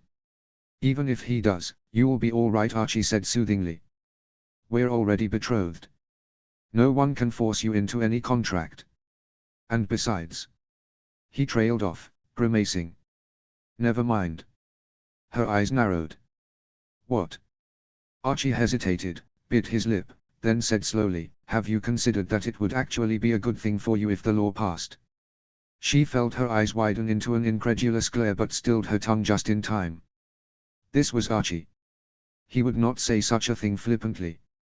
"What do you mean?" she asked, when she was certain she could give a level tone. "If the legislation passes, any half-blood betrothed or married to a pureblood is automatically afforded equal rights to a pureblood, aren't they?" Archie still sounded reluctant, as though the words were being pulled out of him. "Yes," she said shortly. "That's what incentivizes half-bloods to go along with it. And isn't the biggest danger in our situation that you are a half-blood, and therefore subject to harsher penalties and fewer rights should the ruse be exposed?" Archie grimaced, but forged on to the end. "If the marriage law passes, you'll be in effect a pureblood. That means you can't be sent to Azkaban, can't even be questioned under Veritaserum, in the event that everything we've done for the last 3 years comes to light. So, in a way, it would be safer for you if the law passed, wouldn't it?" Rigel's mind raced. She had never thought of it like that before. He was right, though. Somehow, awfully, ironically, if the legislation meant to enhance the inequality in their world did pass, she would be better protected from the consequences of her own actions. Archie's eyes were pained as he asked, "Would it be so bad then, if we let it pass?" Her stomach lurched. "Yes, it would. I know what you're saying, Archie, but I can't. I can't sacrifice the rights and happiness of so many for my own security. If I start to use the advantages given to purebloods for myself, then the party wins." The words struck a chord deep inside her, and a truth she'd been ignoring for too long reared up and slapped her. "Every minute I spend here, disguised as a pureblood, is a minute the party wins." She whispered the words, her voice suddenly too weak to give sound to them properly. "Oh, Archie. What have we done?" For a long time, she'd told herself that she was using the pureblood system, playing it. Really, she'd just been playing along. "I am just as culpable as any pureblood," she thought. In the beginning, she'd rationalized the ruse easily. They weren't hurting anyone, after all. Just getting the education each of them wanted and, she thought, deserved. Somehow, they had crossed a line. If she accepted the passing of the marriage law because of the benefit it bestowed on her as a pureblood's fiancé, however, then the line would be so far in the distance she might never find it again. Maybe they'd messed up from the start, but that didn't mean they couldn't start mitigating. She had to do something. She owed it to every half-blood and muggle-born who wasn't blessed with the means to do as she had. In a way she felt stupid, actively undermining her own security by deciding to continuously oppose the marriage law. In the end, though, it was simply a question of the kind of person she wanted to be. "We can't let this law happen," she said firmly. Archie blew out a breath of relief. "In truth, I didn't want to let it go without a fight, either. I had to say something, though, in case you hadn't thought of that." "Thanks," she said, meaning it. It's always better to consider everything, even if it makes the decision harder. "How's Hermione?" he asked after a moment of silence. "She's just fine," she assured him. "Stirring things up around the castle, though you probably won't be surprised. Did you know she's researching the Fade?" "Yeah, she's been on about that for a while," Archie confirmed. "She wants to specialize in perinatal neonatal healing." Rigel grimaced. "I'm not sure I helped her this morning. Probably alienated everyone in Slytherin who might have spoken to her about it." She ran a hand over her face tiredly. "I'll try to make amends later today." "You don't have to single-handedly do everything," Archie said. A yawn so wide it cracked his jaw interrupted whatever else he was going to say. "Never mind all this, Arch. Get some sleep." "Sorry I woke you," she said. "You call on me anytime, cause. Are you doing all right? The first task had you pretty rattled last time we talked." The soft worry in his eyes left an uncomfortable feeling in her chest. She didn't need him worrying about her, too. "I'm just fine. Promise. Talk to you soon. Night." She slid the mirror underneath her pillow and sighed. For just a brief moment, she tucked her knees into her chest and buried her head in her arms. She was supposed to be reining in her opinions, not getting increasingly worked up at the breakfast table. How many times since the beginning of the year had she lost her temper with her friends? More than the rest of her years at Hogwarts combined, she thought. Maybe I need another outlet. She didn't always make it to Draco's dueling club as it was, though, so she didn't know when she could find the time for another distressing activity. It already felt as though every hour she wasn't spending preparing for the tournament was an hour that actively increased the relative level of risk she would take in the next task. At least, that's how Snape made it seem. She didn't want to think what he'd say to her if he saw her flying aimlessly around the Quidditch pitch on her broom. Rigel rolled her neck with one last self-indulgent sigh and cancelled the silencing spell around her curtains. Immediately, she realized there was someone else in the room, quietly shuffling near the foot of her bed. With a jolt of discomfort that smoothed into wariness as she reminded herself that they couldn't have heard what she was talking about through the silencing spell, Rigel peeled back the curtains and dropped down from the bed. Draco looked up at her from where he was rummaging in his trunk and stood swiftly. Rigel. I was just, well, should I come back, or? He trailed off, his eyes dipping down across her rumpled clothing before darting over to the curtains and back to her face, awkwardly quick. What? She frowned in confusion at the flush that was creeping up his neck from his collar. She looked back toward the bed, to where her rumpled covers lay innocently behind mostly closed curtains. What was he? She blinked, whirling her head back around to gape at Draco in surprised embarrassment. Oh. No. She could feel the blush that bloomed across her cheeks like a hot brand, sudden and irrepressible. He thought she'd been, she shook her head at the thought. She could sort of understand how silenced curtains in the middle of the day might be misleading, but at the same time, did he really think she had stormed out of the Great Hall to do that? Draco's discomfort shifted slowly into amusement as she cleared her throat in acute mortification. She didn't know why she was even embarrassed, she hadn't been doing anything, and even if she was, what business was it of his, but something about the way Draco's eyes drank in her flushed expression made it all worse. He tilted his head with a slight smile. You don't have to be embarrassed, he said softly. I'm not, she said. Her voice came out thin and breathy, as though she'd just run several miles. I wasn't, I was just, she broke off, not quite embarrassed enough to tell him about the mirror. Her friend went still, eyes focused on something she couldn't see. Home. Dom's mental warning came just then, and she winced against the pain.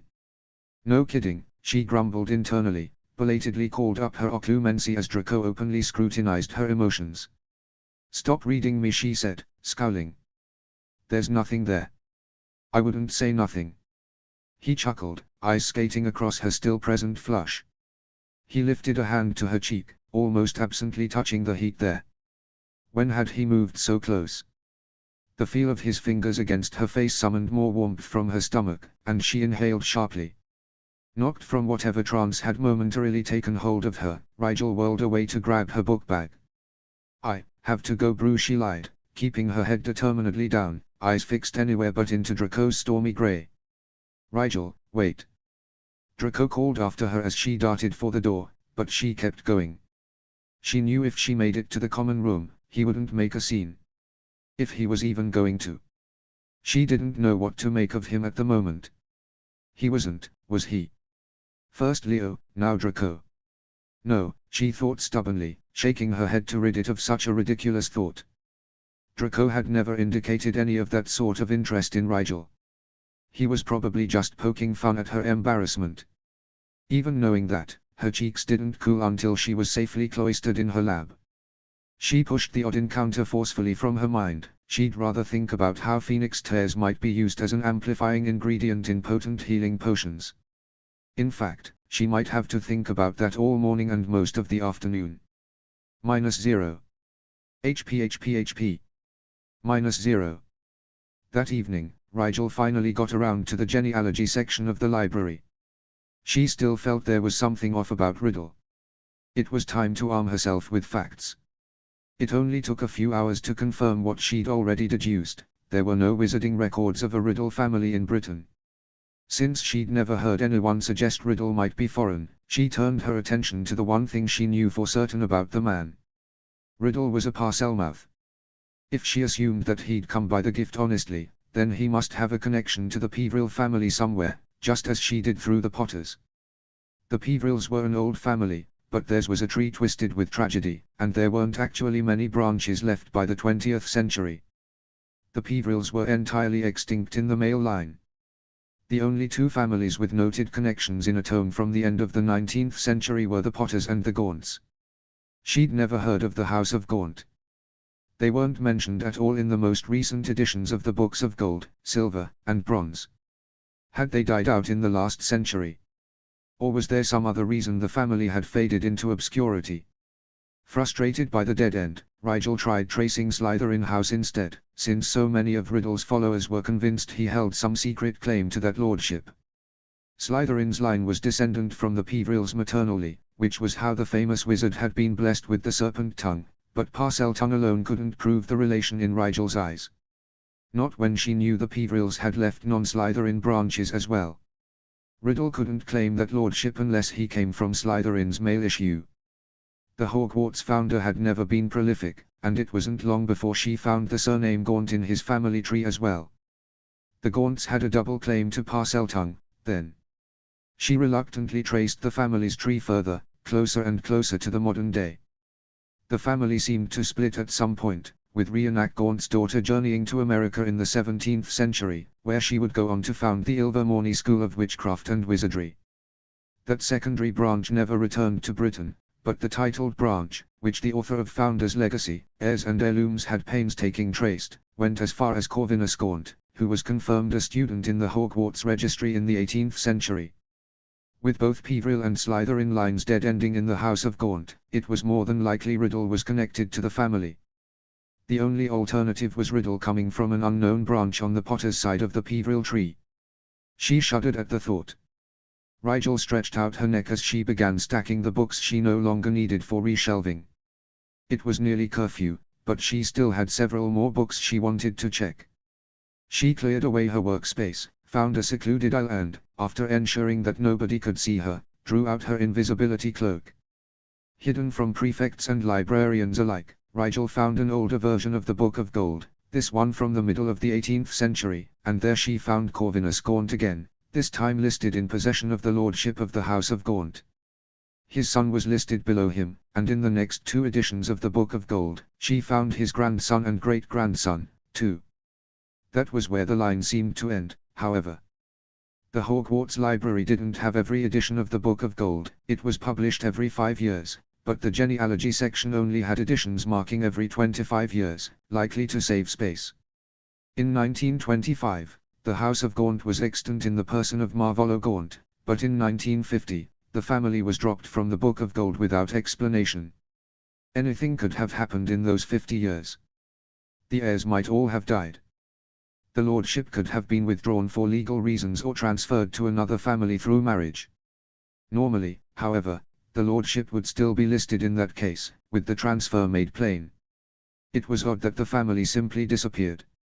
She looked back in the 1925 Book of Gold and frowned. Marvolo Gaunt had 2 children. A son, Morfinn Gaunt, who should have taken over the lordship, and a daughter, Merope. Merope was the first daughter in several generations. If Riddle had been descendant from the male line, his last name would be Gaunt. Merope was the only candidate in recent history to have passed on both Peveril and Slytherin genes to an alternate family name. Born in 1907, she should have been a student at Hogwarts by 1919 at the latest. When Rigel made her way over to the school records, however, there was no Merope Gaunt to be found. A squib, maybe. Or else she'd been schooled abroad. There was no record of Morfinn Gaunt at Hogwarts, either. The family was still in Britain in 1925, however, or Marvolo Gaunt wouldn't have retained the lordship at that time. Was it possible both children had been squibs?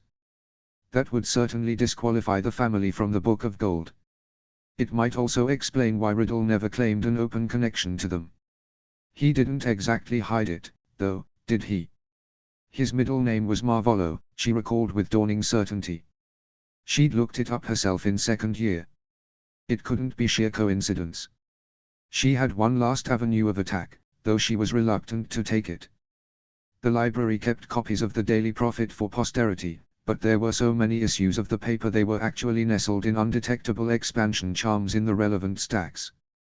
It would probably take her weeks, possibly months, to go through the ones from 1925 to 1951 at a time, and she didn't know any magic that would speed the process. May as well start tonight, she thought, resigned. The mystery would only eat at her otherwise. The Book of Gold was published in April, so she began with May, 1925. Most of the headlines were utterly mind-numbing. It was at once amusing and depressing to realize that all the problems of modern society had been persistent for at least 3/4 of a century.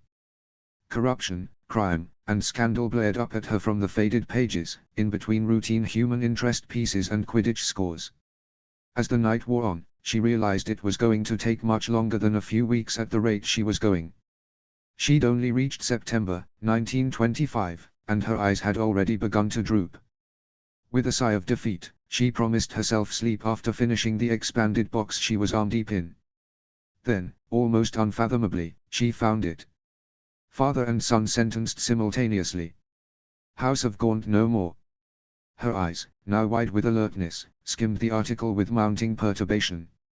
Marvolo Gaunt found guilty of child abuse and obstruction of justice, stripped of lordship, son declared clinically insane, facing 6 months and 3 years in Azkaban prison respectively. The once ancient house's remaining issue, Miss Mayrup Gaunt, is currently unlocatable, this according to ministry officials assigned to collect her from the Gaunt residence in Little Hangleton for the trial. Marvolo Gaunt declared his daughter a squib, which disallows her the option to inherit the lordship herself. Without a declared heir, the House of Gaunt will join many other pureblood families in noble extinction. That answered the question of the Book of Gold. The House of Gaunt was declared extinct after the disqualification of both lord and heir for criminal behavior and mental unfitness. Mayrup had been declared a squib by her own father, thus prohibiting her from taking up the mantle in his absence, and the young woman had apparently disappeared after her father and brother were taken into custody. Rigel returned the newspapers to their stacks, her mind spinning with the implications. She was almost positive Riddle was the son of Mayrup Gaunt. His family, while ancient and pure, was also disgraced, plagued with the stain of insanity and squibhood, whether the allegations were true or not. To take up the mantle of Slytherin's name, Riddle would also have to claim the sordid Gaunt family history. Then there was the fact that she'd seen no Mayrup ni Gaunt in any of the modern books of gold, silver, or bronze. Mayrup Gaunt had never married into any of the established families. That could only mean one of two things, that Riddle was born out of wedlock, a scandal all its own, which would disqualify him from inheriting the Gaunt family title regardless, much less the Slytherin lordship, or that Riddle's father wasn't a pureblood. In either case, it was obvious why Riddle had never tried to publicly claim to be Slytherin's heir. Instead, he hinted at it behind closed doors, gave just enough justification to keep people from looking too closely. Who would be inclined to disbelieve polite, attractive Tom Riddle? Riddle, whose magic hung around him in a cloak of sheer power, Riddle, who spoke Parseltongue and whose brilliant mind and perfect manners kept him always beyond reproach. Rigel scowled as she stalked out of the library under her invisibility cloak. Maybe everyone else was falling for it, but she refused to be impressed. The next time she saw Hermione, she decided, she would ask the girl to help her post a Muggle letter to the Public Records Office in Little Hangleton. If she pretended to be an estranged relation looking for family connections, she might be able to find some evidence of where Riddle had acquired his distinctly Muggle surname. With an admittedly vindictive smile on her face, Rigel crept into the Slytherin common room and slid off the invisibility cloak. The fires were low, and even the most dedicated of Newt students had long gone to bed. It was only when she drew even with the cluster of chairs and couches that surrounded the fireplace closest to the fourth-year dorms that she saw him. Draco was fast asleep on the couch closest to the fire, a troubled frown marring his otherwise smooth complexion. Rigel paused, tempted to simply continue to her room and pretend she hadn't seen the boy. She was too exhausted to deal with him. Then she sighed. He'd probably tried to wait up for her. They had left things somewhat strange that morning. She told herself there was no use avoiding her best friend forever. It had probably been a misunderstanding. Rigel tucked her cloak away in her bag and reached out a hand to shake Draco gently by the shoulder. The blond boy murmured disgruntledly, but didn't wake. "Dre," she said softly. "Come on, you can't sleep here." "Right." Draco's face scrunched in unconscious complaint before he blinked sleepy eyes open and fixed them blearily her way. "What time's it?" "Time for bed," she said vaguely. "Here, let's get you up." She began to bustle him into a standing position. He took several slow steps toward the dorm before stumbling to a halt. "Wait," he murmured, shaking his head sharply. "I was waiting for you. I wanted to talk to you." He pulled his arm from her helpful grasp and reversed the grip, at once pulling her to a stop beside him and stepping too close. His breath stirred her fringe with the gentlest of breezes. When had he grown so tall, exactly? "You ran off earlier." His voice was still thick with sleep, but the words were growing increasingly articulate. "I didn't mean to make you run. I just remembered something I had to do," she said quietly. Her eyes trailed down to the side, neither toward him nor away. "Exactly. I went to your lab. The door was locked." "Was it?" She cleared her throat. "Well, we can talk about it tomorrow. It's late." Draco shook his head with a grimace. "I want to say it now. Rigel, you're my best friend." I didn't mean to make it weird." Rigel cursed the fluttering in her belly. Somehow, the soft feelings swimming around inside her at the vaguely defined question of what, exactly, Draco meant were enough to strangle her courage completely. She didn't ask him how he felt about her. She didn't think she wanted to know. Didn't know what answer she would prefer.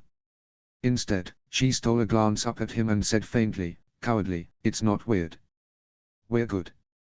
Her friend's face, so familiar to her, was alien in that moment. She knew those eyes, those cheekbones, that mouth. Yet in that moment she couldn't read his expression at all. "Do you forgive me?" "Of course," she said without hesitation. She would willingly pretend the electric moment between them had never happened. "I wonder," Draco whispered. He leaned toward her, his eyes so intent with unspoken possibilities she found herself caught between contrary impulses. Part of her wanted to back away, but the other part was caught in a breathless curiosity. She stared back at him, as though she might discern the nuances of his motivations if she could only untangle the emotions in his eyes. "How far will your forgiveness extend, Rigel?" She knew what he was going to do, it was obvious, really, and the shock was no excuse for what she didn't do. She didn't pull away, didn't twist her head. She held very still and let him kiss her. It was the barest of pressure, his lips against hers. The softest of sighs, hers or his, she wasn't sure. Her eyes dipped against the feeling without conscious effort, but when his hand came up to graze the smooth skin of her neck she gasped and retreated, reason flooding back into her brain at last. She stared up at him in slowly dawning horror. "Oh, Dre. We can't. I can't. I'm sorry." What had she been thinking? Where had careful, deliberate Rigel gone, and who was this hormone-inflamed psycho who'd taken over her body? Was she really so tired that she'd let her guard down completely? And what did it say that, when she let herself, this was how she acted around her closest friend? Draco's expression was still soft as he gazed down at her. She wondered if he felt as dazed and confused as she did. "Was it so wrong, Rigel? I know you feel this, too." Irritation rose up over the embarrassment and fear, and she clung to it with both hands. "Don't read me. It isn't fair. How else am I to know? You never show your true feelings." Draco was frowning now, hurt creeping into his tone. "My feelings are irrelevant. Listen to my words, Draco. This can't happen again." Rigel took 2 steps backwards, pointedly firming her stance as she reclaimed her space. He narrowed his eyes at her, visibly gathering himself. "If that's what you want." "It is." The words nearly choked her. She had no idea what she wanted. What did it matter? The only thing that mattered, all that ever had, was the ruse. Whatever was hanging in the air between them like a siren's call, it could not be allowed to grow stronger. She couldn't afford any distractions, now of all times, and Draco could not afford to tangle his heart up in hers, regardless of whether he knew it or not. "Fine, then. Good night, Rigel." Draco turned and strode down the hallway with measured steps, the firm line of his back an argument against any concern she might have that his feelings were hurt or his pride irredeemably shattered. He would be fine, she told herself. They would be fine. In the morning, all of this would seem like a nonsensical dream. She gave her friend 10 minutes before following him to their dorm room. Sneaking through the darkness, trying not to listen to the sound of his breathing, she felt like the worst sort of coward. No matter how many times she repeated to herself that she'd done the right thing, for both of them, she couldn't drown the self-reproach that crawled its way into her chest. Weary and regretful, she fell into an uneasy sleep. -0. HP. -0. She spent Sunday morning in her lab. She told herself she'd meant to work on a few things for Cray in any case, and that she wasn't hiding from Draco. He'd pretended nothing was wrong that morning at breakfast, but his coolly polite demeanor only made the churning in her own stomach more confusing. The second task was only a week away. She couldn't afford any distractions. That was the mantra that echoed in her mind as she took out the ingredients to an emotion suppression potion and stared at them. It would be easy, and take her no time at all. All the poorly defined emotions swirling around inside her would go away, calmed beneath the blanket of magical control. Occlumency could help her conceal them, but it didn't prevent her from feeling. Only the fear that emotions, like magic, might somehow get stronger when repressed stopped her from brewing a double batch then and there. As disturbing as her new, unwanted awareness of Draco was, it might be best to let it eat at her until it ran out of steam. She set the ingredients aside. Rigel knew she could always change her mind later, if the odd tension between her and Draco became too disrupting. After a peaceful lunch with Binny in the kitchens, in which she attempted to listen more closely to the elf's explanations of human French grammar, Rigel made her way to Lab 3 for yet another non-potions related lesson with Snape. Her head of house must have noticed the resigned, cheerless set of her face when she trudged into the lab, as he adopted a long-suffering expression and said, "Don't pout, Rigel. It's unbecoming of a Slytherin." "I'm not," she said, aware that this only made her sound more put out. What did he expect? She couldn't pretend to be happy about the direction her apprenticeship had taken. "Have you kept the projection ability up all week?" "Today is my last day," she confirmed quickly, hope rising irrepressibly in her chest. Snape considered her for a long moment before inclining his head. "Then, after the second task, we will begin free brewing." "After?" Rigel frowned, mildly outraged. "There will be plenty of time after," Snape said firmly. "It's important that you do well in this task." "Why this one in particular?" she asked. "Aren't they all important?" "It will cement your supremacy at the top of the pureblood category if you outperform both Crumb and Shang in the second task," Snape explained. The frown above his gaze told her she should have already worked this out for herself. "Then, regardless of how far you make it in the third task, there will be a strong argument for your being chosen as the pureblood champion." She mulled that over for a moment before saying, "What about after you? Is Riddle so confident that I can beat whoever wins out in the other two categories?" Snape's face closed, and Rigel's eyes narrowed. There was something there, she knew. Her professor proved unwilling to speculate further, however, as the dark-haired man swept across the lab with a flourish and changed the subject. "We've been covering counteractive magic the last several lessons. I've noticed," she said dryly. It hadn't been hard to deduce that whatever the second task was, it involved counteracting spells, wards, and curses. That was all Snape had emphasized since the first task's conclusion. Snape was not amused by her levity. "Then you'll be well prepared for today's test." He produced a small box from his robes and laid it on the counter. Rigel approached slowly to look it over. The wooden cube looked innocuous enough, but she'd learned in the last few lessons that the most dangerous wards and curses were supposed to look harmless. That was how they caught a witch or wizard unprepared. "You have 15 minutes to open this without destroying its contents." Rigel nodded and took out her wand. A general revealing charm produced no reaction. She cast Alohomora and immediately had to shield herself from a roiling bolt of magic that shot out at her from the box. It now glowed an ominous red, and subsequent attempts to get a spell through its little red aura failed and fizzled upon contact. Sometimes the spells she tried prompted an attack, and sometimes the box simply sat there.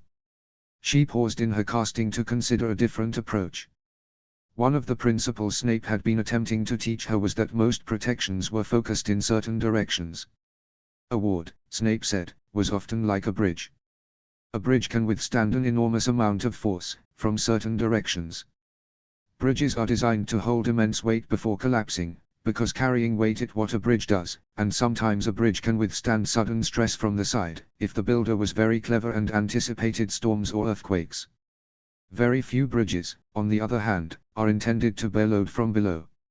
A proportionately small amount of force can crack a bridge from beneath, when the same amount of power applied from any other direction wouldn't shake it. Most wards were like bridges, because they'd been designed to keep something in or something out, but rarely had protections focused in both directions. Maybe the box was like a bridge, too. Rigel tucked her wand away and placed her hand on the counter next to the box. After a glance at Snape, she thought better of that, and wandlessly levitated the box onto the ground, instead. Kneeling, she laid the palm of her hand against the stone floor beside it and channeled her magic into the flagstone. The stone slid away from the box in ripples, and the box, after a moment's silent resistance, broke apart as portions of wood were pulled into the void left in the stone beneath it. When it fell still, the wooden box was melded to the floor, all four sides warped beyond its intended shape. With its structural integrity went the integrity of the magic sustaining its protections, and Rigel was able to pry the lid off with relative ease. She pulled out a bright blue robin's egg and grinned. Snape stared down at her, eyebrows raised. What, precisely, was that, Rigel? We haven't covered transfiguration as a destabilizing technique. It's something Professor Dumbledore taught me, she said, rising from her crouch with the egg in her hand.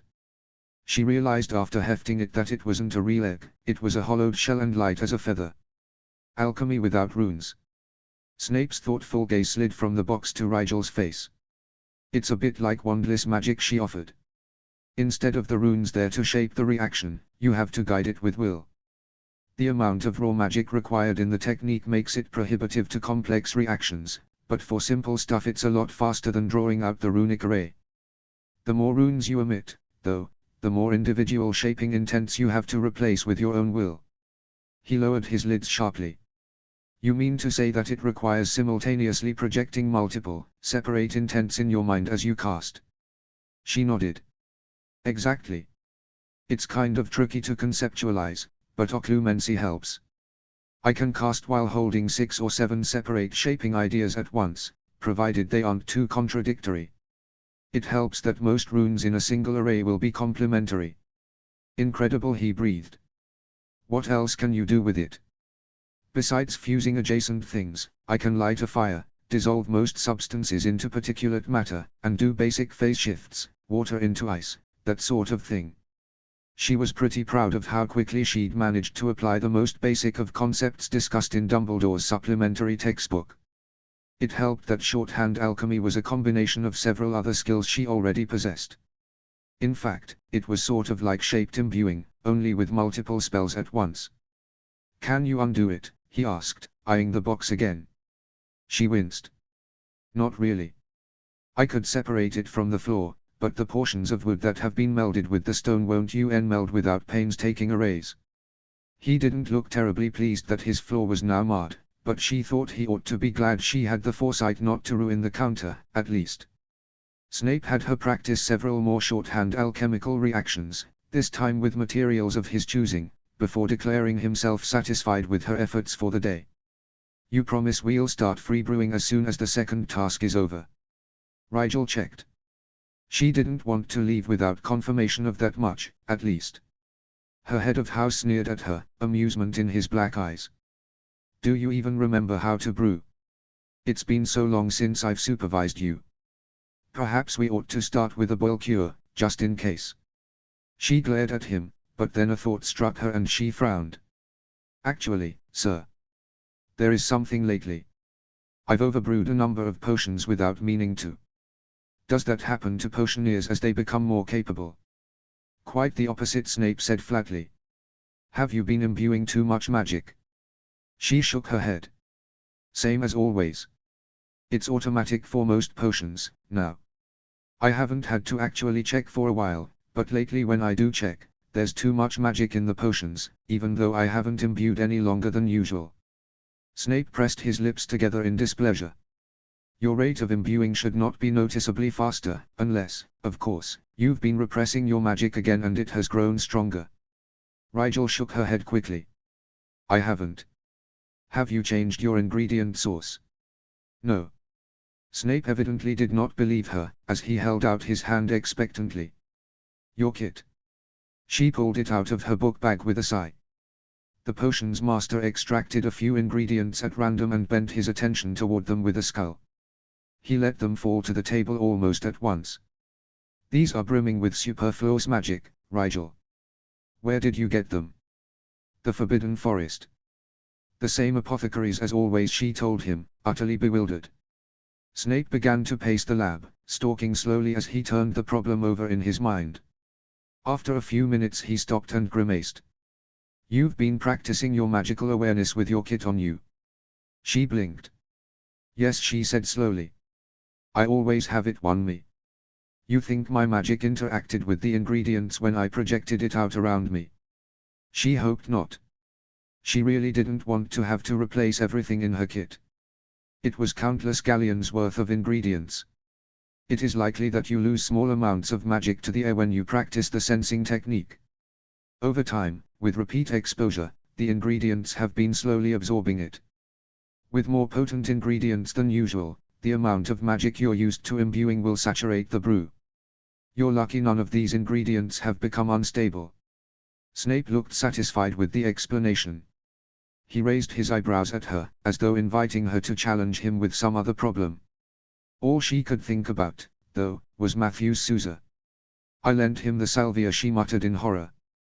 She could feel the blood drain away from her cheeks. Come again? Snape demanded. She groaned. Sousa. Before the first task. He was looking for salvia and I gave him some of mine, but it was probably saturated, too. What if it's my fault he failed the first task? There's nothing you can do now, Snape said, sounding unconcerned. I can apologize, she murmured, scowling. She hated to think that she was the reason the boy had wound up insensate in a forest full of dangerous creatures, but it made sense. Divination potions were incredibly delicate, as any mind-altering potion would be, and an imbalance in magic that stressed the properties of Salvia Divinorum would certainly be enough to tip the effects of such a brew closer to comatose than enlightened. Don't admit to anything in haste, Snape cautioned her. She wasn't really listening. She had to find Susan now and apologize, and possibly warn him against using any more of the too potent salvia. Thanks for the lesson, Professor. I've got to go. He called after her, but she hastened out of the lab to find an out-of-the-way alcove. Once alone, she dug out the Marauder's map and scanned it methodically for the dot she needed. Matthew's Sousa hovered near the edge of the Forbidden Forest, and Rigel sighed with relief. She'd rather sort this out immediately than dwell on it until she saw the boy again. It was late afternoon, and the trees at the very edge of the forest seemed utterly unremarkable, leaves shifting innocently in the chilly winter breeze, as though they hadn't housed the terrors that still brought a feeling of panicked foreboding even though she wasn't planning on re-entering the forest anytime soon. Tree Slider poked his head out of her pocket with a tentative flick of his tongue. You are bringing me home, Speaker. Rigel frowned. She'd grown quite used to the comforting weight of the snake dozing in her pocket or curled in her lap over the last week.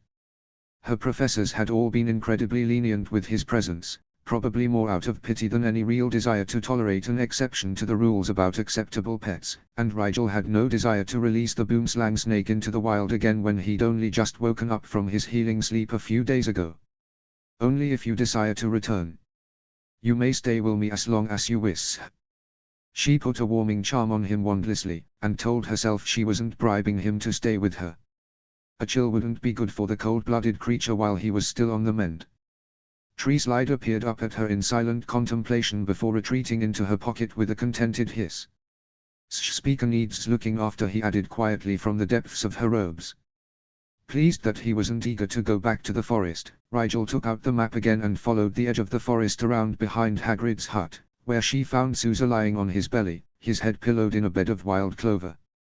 To all appearances he was simply taking a nap, but Rigel found herself hurrying toward him in concern, nonetheless. The dark-haired boy shifted his head as her footsteps crunched across the dry grass.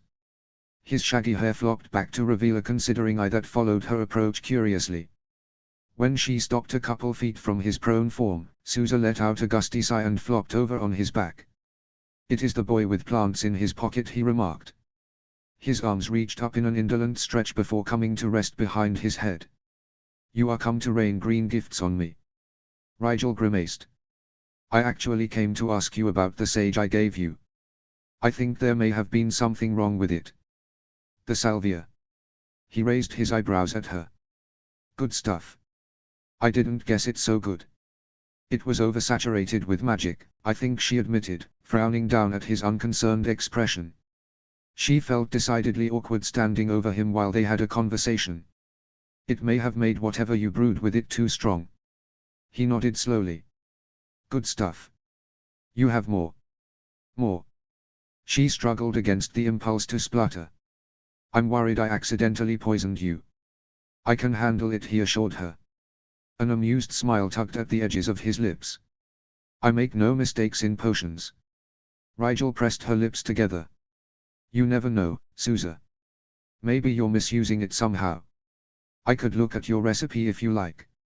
It was odd to realize that someone could look patronizing while they were lying at her feet, but Sousa managed it with effortless enjoyment. "Just ask," he told her, eyes alight with mischief. "Fine. Did you intentionally dose yourself with a mind-altering potion during the first task?" She felt bad voicing the question, but the Brazilian boy was deliberately egging her toward this blunt engagement. "Yes. You did." Rigel shook her head, uncomprehending. "But why?" Sousa sighed, letting his eyes drift away from her troubled expression, up toward the golden afternoon sky. "I am not angry, if you fear it. Your salvia is very strong, but it did not ruin my potion." "You can't have meant to leave yourself so vulnerable during the task," she argued. Why she was arguing against his own self-proclaimed motivations, she didn't know. It just didn't seem possible that anyone could be so reckless, or so utterly bliss about such an ignoble use of potions' ingredients. "I never had so intense a high," he said. His voice was smooth and low, as though fondly recalling a treasured memory. Rigel could feel a frustrated scowl creeping its way across her face. "Why did you enter the tournament if you weren't going to take it seriously? You could have got yourself or someone else killed." A shadow crossed Sousa's face for the first time. "I did not enter," he said, his voice clipped. She felt her irritation wither on the vine. Sousa, too. That made 3 of them, then, if she included Tariel. "Were you recruited?" she asked, sinking to her knees on the ground beside him. "Tariel was, too." Sousa looked mildly interested in that fact, but shook his head. "My school gave them my name. The school board wanted rid of me for a year.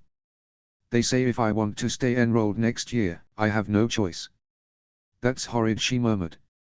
"No one should be forced into a competition like this." "It is not all bad. I have more time for my research this year with no classes." "And what are you researching?" she asked, curious despite herself. A tranquil smile bloomed on his face and he looked up at her with rapture in his eyes. "Euphoria." Rigel huffed a laugh despite herself.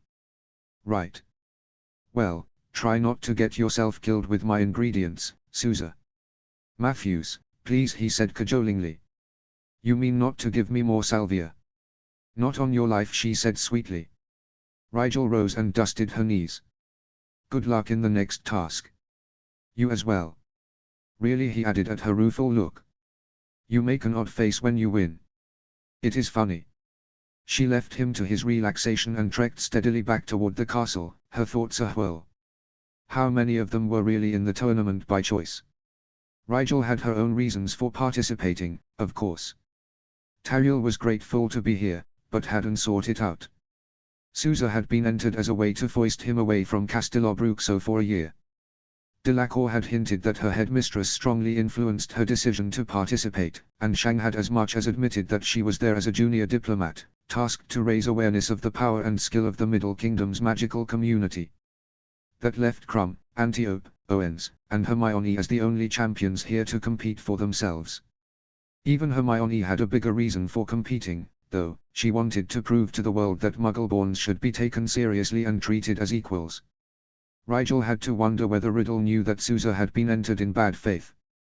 She also wondered why Tariel had been recruited, when there were plenty of Muggleborns around the world who'd probably thrown their hats into the ring. Maybe he didn't want the best candidates worldwide.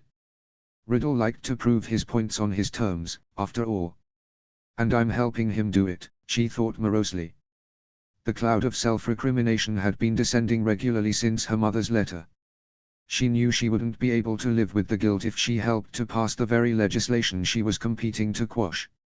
She just didn't know what she would do about it, yet. -0. HP. -0. Much too soon, the morning of the second task was upon her.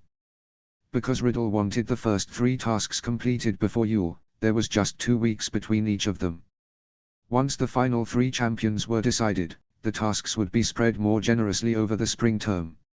For now, though, it felt as though she'd barely caught her breath from the first task when the last Sunday in November dawned clear and cold. Rigel spooned porridge mechanically into her mouth as chatter and speculation flew in convoluted arcs over her head. She was attempting to keep an even emotional keel that morning. She didn't know exactly what the second task would entail, but she did know it was to take place on the Quidditch pitch. No forest meant it couldn't possibly be as bad as the first task. Cheer up, Rigel Theo said bracingly. At least you don't have to wait around all day this time. It'll be over by dinner time. He was right. The task was scheduled to begin after lunch, which left her with only 5 hours to fret.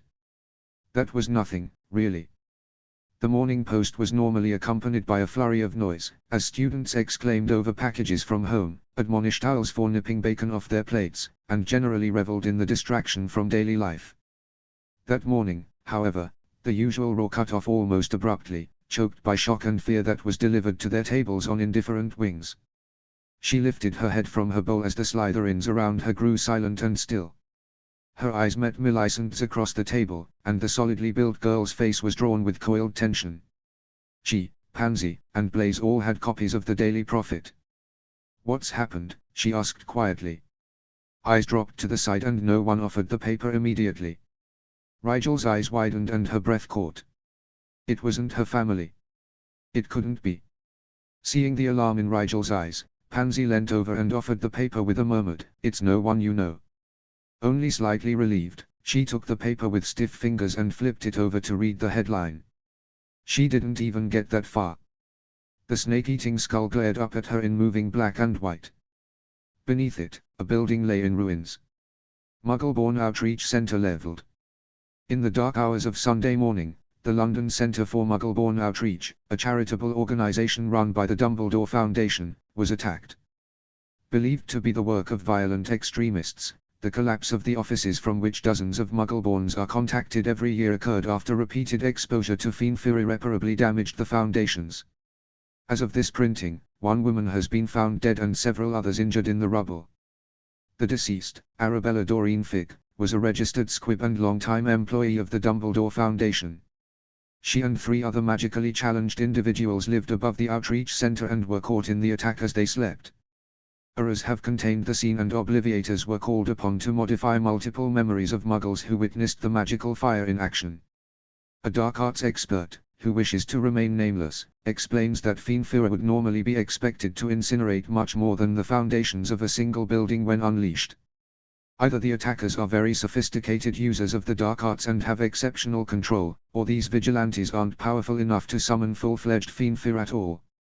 The Centre for Muggleborn Outreach was founded to educate British Muggleborns about the magical world, and to provide assistance in applying to alternative magical schools in the wake of the pivotal 1981 decision to limit Hogwarts acceptance to pure-blood magical children only. When asked previously how the organization goes about contacting these children, most of whom would have no idea otherwise that they are in fact witches and wizards, Albus Dumbledore, headmaster of Hogwarts School of Witchcraft and Wizardry, has said that he allows his charity access to the school's ancient registry, which automatically tracks the births of all magical children within Great Britain's shores. No matter what laws come to pass, Hogwarts still calls to them. The perpetrators of this grievous act are still at large, and are believed to be associated with the same group of anti-Muggle extremists who conducted a similar attack on Novus Industries in late October. For more on the activities of the Dumbledore Foundation, page 3. For more on previous attacks by this extremist group, page 8. Rigel pushed the paper back toward Pansy with a mute nod.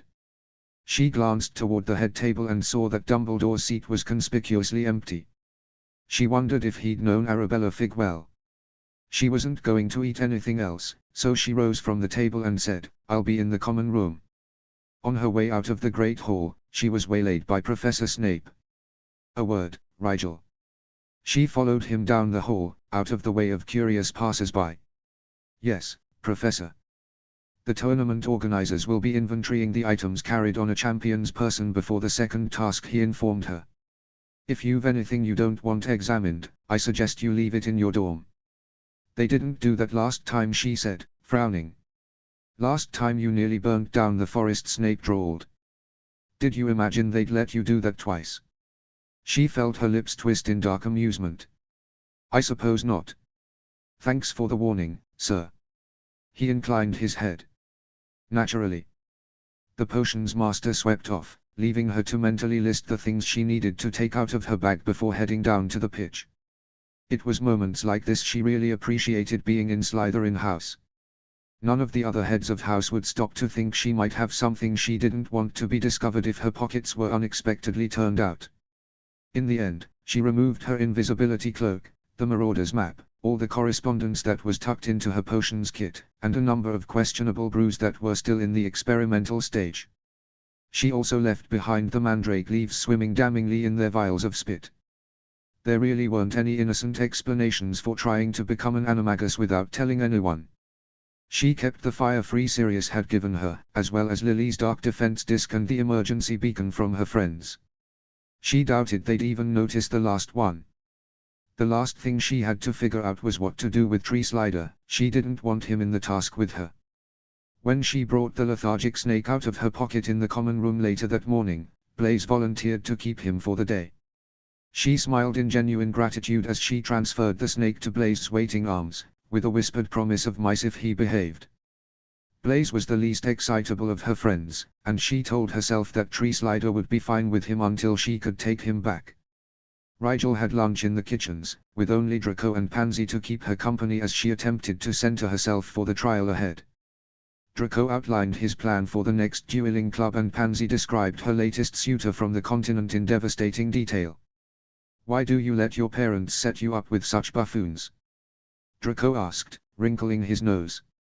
"I told my mother not to even think about matchmaking until I left school." Pansy allowed a rare, patronizing expression to cross her face.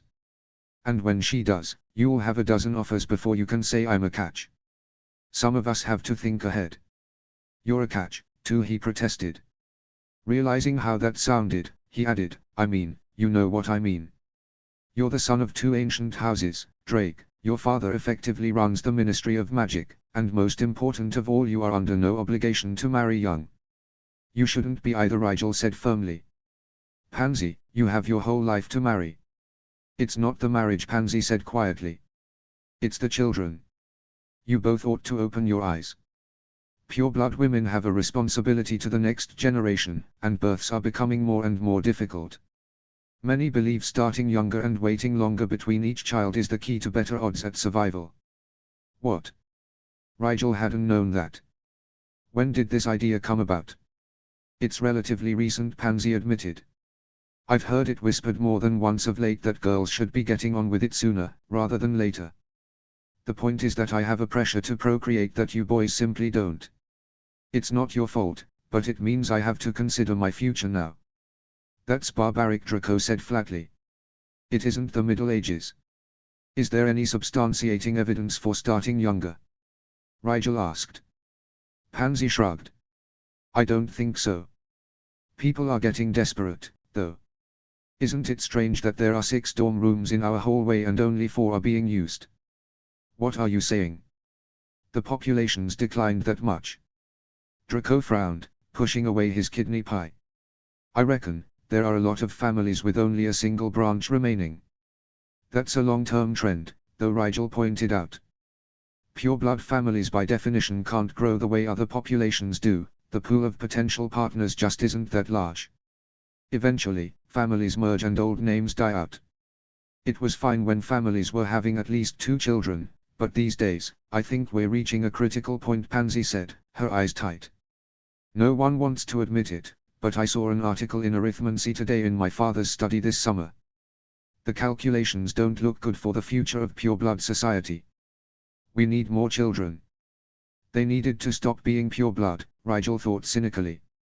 The problem might be as simple as expanding the gene pool. They were interrupted by Binny coming to clear their dishes.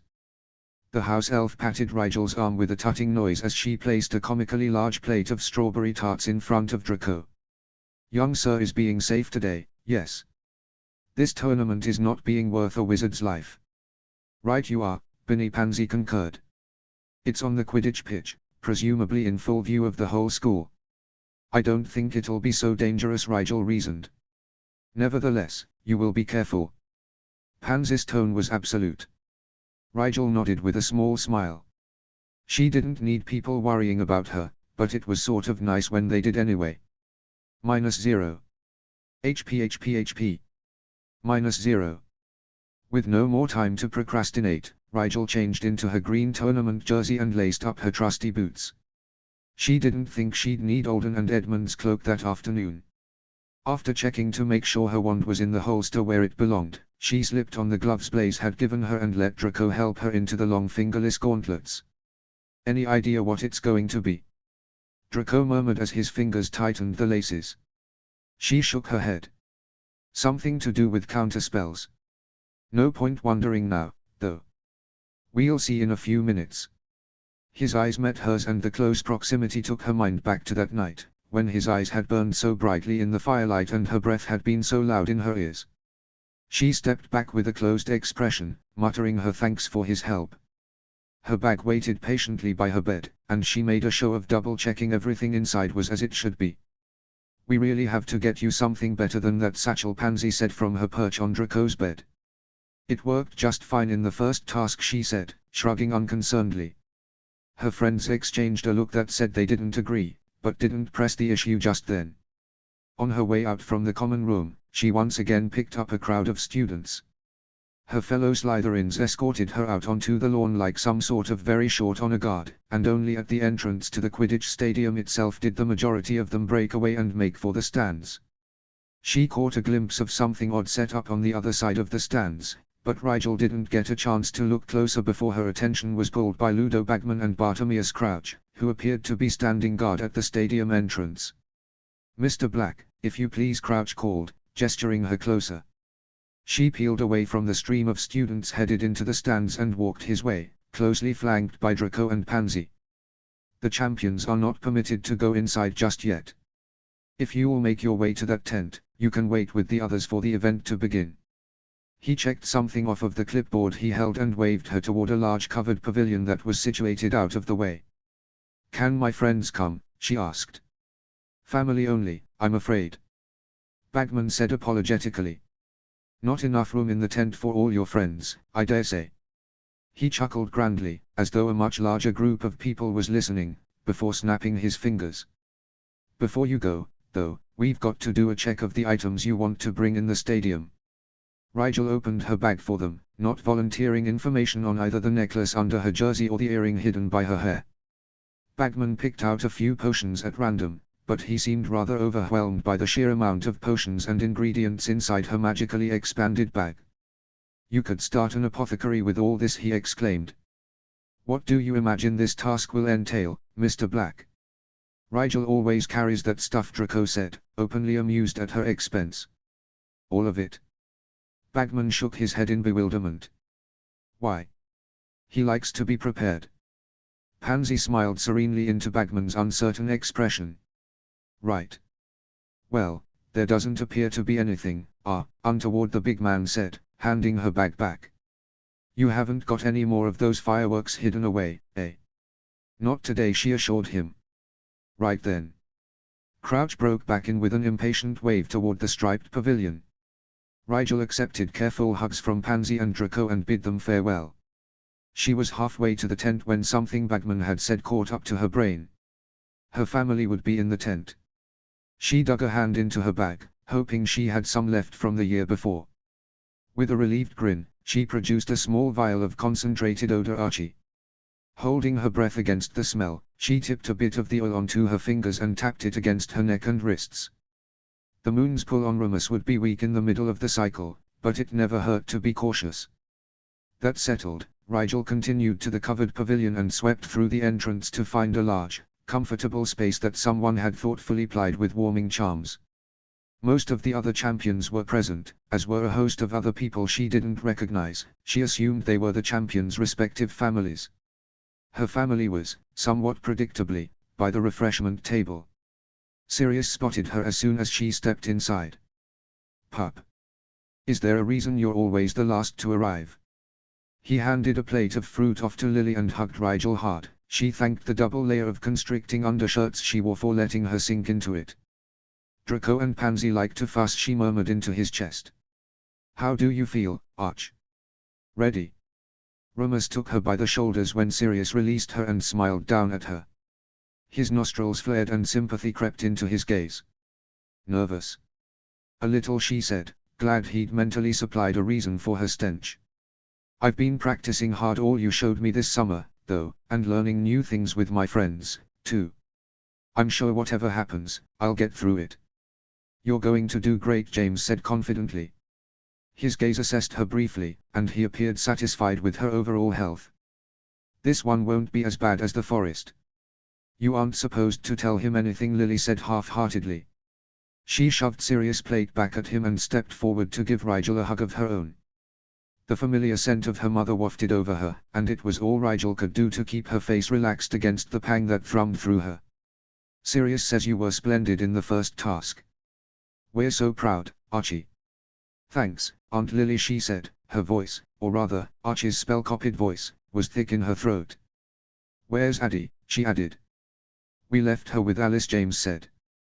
"Didn't think she ought to see this. She's extraordinarily attached to us lately, but a little time apart will do her good," Lily said. "Rumus and I didn't want to miss another task. It's a shame Harry can't see you now. She'd be so impressed. And jealous." James grinned. "Harry wouldn't want this kind of attention," Rigel disagreed. "With the press and everything, she'd go spare." "True enough." James chuckled. "Did you hear what they've done with the mirrors for this task?" Rigel frowned. "No, I assumed they wouldn't need them, since the task is taking place on the Quidditch pitch in front of everyone. No one had given her a headband, after all." "You're half right," Sirius said, wrinkling his nose in distaste. "They've distributed the mirrors to major magical commerce sites worldwide." "What?"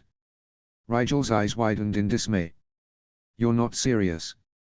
All four of them nodded apologetically. "There's one up in Diagon Alley as we speak," Rumus told her. "And guess who's having a fundraiser this afternoon in Diagon as well?" "The party," she growled. "Those opportunistic exhibitionists." Sirius shrugged. "The ministry needs the funds from ticket sales, so they won't say no to whatever advertisement strategy Riddle suggests." It was crazy to think that witches and wizards all over the world were going to be watching the task as it happened.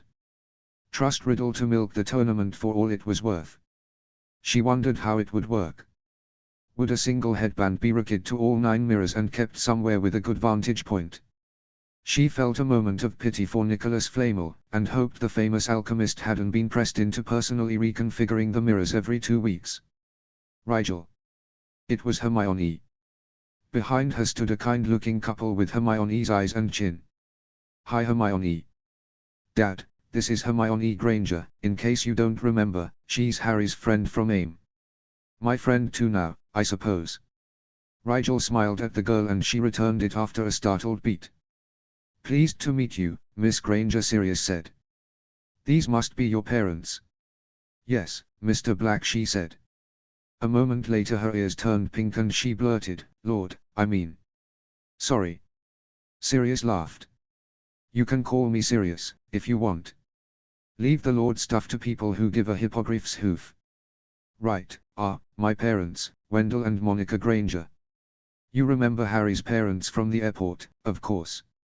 James and Lily smiled in friendly recognition and nodded at the couple. "And this is Rigel Black, Harry's cousin, and his father, Sirius. And I think you must be Harry's Uncle Remus, right? Hermione smiled tentatively at Remus, who looked surprised to have been recognized. Harry talks about all of you so often, I feel I almost know you, she added. Pleased to meet all three of you. Harry keeps forgetting to bring you over to the house, Miss Granger, Remus said. I see Harry in the alleys anyway. Hermione shrugged. Diagon Alley. James said, eyebrows rising. Where else does Harry spend all summer? Rigel cut in quickly, forcing a laugh. Remus joined in, only a half a beat too late to be completely natural. Are you ready for the second task, Hermione? Lily asked kindly. Hermione grimaced. Since we still don't know what it is, that's hard to say. I'm as ready as I can be, I suppose. How about you, Rigel? Rigel shrugged. Like you said, it's impossible to know. I'm ready to get it over with, though. A chime sounded through the tent, and Sirius sighed. That's for us, champ. We've got to go. Already. The word came out before Rigel could stop it. Seeing her family was like finding a well of certainty in a desert of indecision. It reminded her what she was here for.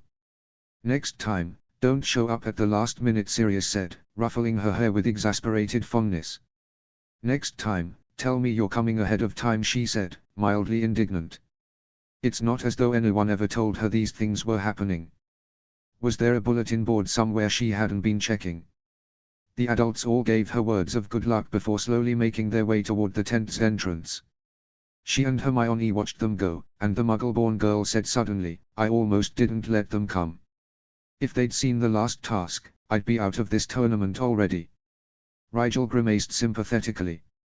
The wizarding world is a lot on a normal day. Hermione turned toward her, and her eyes were much harder than they'd been before her parents left. Did you see the paper this morning? The reminder sent a shard of ice through Rigel's veins. She nodded mutely. It's the same agency that reached out to me when I turned 11, you know. I remember Mrs. Fig. She gave me the pamphlet about Ames' healing track when I told her my parents were dentists. Moisture gathered in her eyes, but she dashed it away impatiently. This whole tournament is an invitation for people like the ones who orchestrated that attack to do whatever they want to Muggleborns, Squibs, and Muggles alike. We're not people in their eyes. That's why you're here, though. To show them they're wrong, Rigel reminded her gently. Hermione pressed her lips together. Her eyes were flinty with bleak certainty. People like that can't be persuaded. They've already decided to hate. I'm here for everyone else. If enough people see reason, the legs will give out from under this madness. I hope you're right, Rigel offered. Bagman and Crouch stepped into the tent, calling for the champions to gather round. Rigel and Hermione drifted toward the center of the enclosed pavilion, where Crouch began arranging them according to his preference. Rigel was herded into a group with Shang and Crumb, at which point she realized they were being sorted according to blood. This task will be undertaken individually, Bagman told them, smiling widely in cheerful anticipation. Muggleborns will go first, then half-bloods, and finally the purebloods. You will wait here until it is your turn to try the challenge, and after you either finish or fail you will be escorted to a box from which you may watch the remainder of the task. You will not be permitted to leave the stadium until the scoring is complete. You may now decide amongst yourselves in what order you would prefer to compete, Crouch added.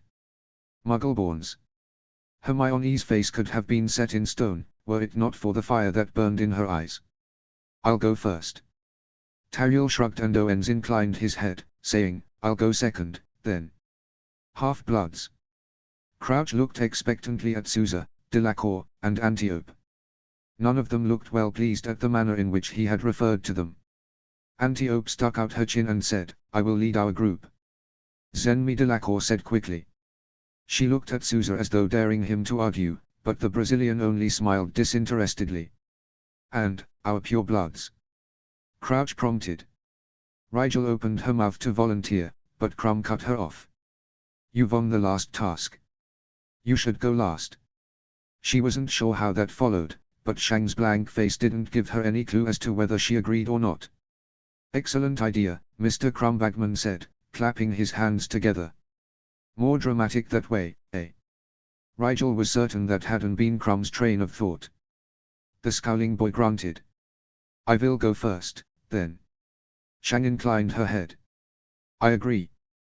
There didn't seem a point to arguing, even though Rigel would really prefer not to have to wait through 8 other people's attempts before she got the task over with. Seeing no further deliberation, Crouch nodded his head and scribbled the order down on his clipboard. Very well. Miss Granger, if you would. Hermione followed him out of the tent, her wand gripped tightly in her hand. A few minutes later they heard the roar of the crowd accompanying her entrance into the stadium. Rigel grimaced as she realized just how nerve-wracking it was going to be, waiting in this tent, listening to every ooh and other spectators produced and wondering what was happening. She grabbed a glass of water from the buffet and claimed a seat nearby, slowly sipping at the water as she tried to block out the sounds of the stadium. Rigel worried about Hermione having to compete while in the midst of grief. She hoped the girl wouldn't do anything reckless. Welcome to the second task. Bagman's magically modified voice rang out in the distance and Rigel stifled a groan. They had to listen to the commentary, too. Riddle was unquestionably sadistic. Our first champion, Hermione Granger, now takes the platform. Platform. Antiope was listening hard. After a few minutes of relative quiet, a collective gasp from the crowd washed over them. Bagman's voice followed it with, "What a close call. Granger barely avoids a nasty fall." The commentary went on in this vein, with numerous exclamations and sometimes screams, punctuated by Bagman's vague and decidedly unhelpful additions. "He must know we are listening," Tariel mused, pacing the length of the tent with restless energy. "I'd say the task involves some sort of elevation," Owens commented, his tone more curious than concerned. Shang's face, however, went white. "I do not like heights," she said softly, dark eyes wide with fear. "Maybe it's not. Granger saves herself from falling again. How many times can she keep this up?" The Chinese girl put a hand to her stomach and swayed slightly on her feet. "I cannot do this," she whispered. Antiope scoffed. "Why would you join a competition like this if you're afraid of something as simple as heights?" "They tell my father it will not be a factor," Shang said, her breathing faster than normal. "Who told him that?" "ZE tournament organizers." Delacour narrowed her eyes in suspicion. Surely he would not be so unfair, giving information to some alone. Shang shrugged helplessly. "I said if there is heights, I will not compete.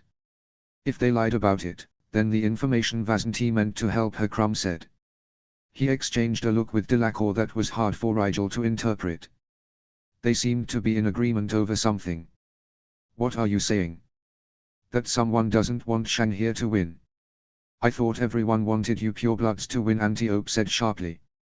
Her hand clenched on empty air, and Rigel wondered if it was a habit she'd picked up from carrying a sword in that hand. Clearly Rigel was not the only one whose tools had been subject to censoring this task. "What gave you that idea?"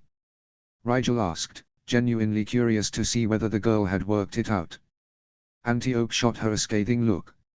"It's obvious to us all. Britain's blood politics are notorious the world over, Black, and it's no secret which side Lord Riddle's party falls on." "I am confused," Tariel said, raising his hand. When the rest of them stared at him, he smiled awkwardly and put his hand down again. "Mr. Riddle has said the tournament is an experiment. Even he does not know who will win." Before anyone could answer, Professor Flitwick poked his head into the tent and called, "Mr. Owens. They are ready for you." Owens left with him, and Rigel frowned as she realized she'd been blocking out the sounds of the stadium to focus on their conversation. She had no idea whether or not Hermione had succeeded in the task. Sousa, who until that point had been content to lean quietly on one of the corner tent poles, was the one to answer Tariel's question. "It is a trick, no. The seeming of objectivity is very convincing. For me, there is no surprise if Mr. Riddle chose every person in this room." The 7 of them looked around at one another, and Rigel wondered if the idea that they were not being given equal expectation of winning angered any of the others. Antiope rolled her shoulders restively. "I don't care what Lord Riddle thinks he's doing. I'm going to win this tournament regardless. If he wanted one of you 3 to win," she shot a fierce look in Rigel, Crumb, and Shang, "then he made a mistake including me." Tariel's eyebrows rose, and a thoughtful look entered his eyes. He met her gaze and, after a moment, smiled at Rigel with a shrug. We all must do our best no matter what. Crumb and Delacour both made noises of agreement, but Sousa merely sighed.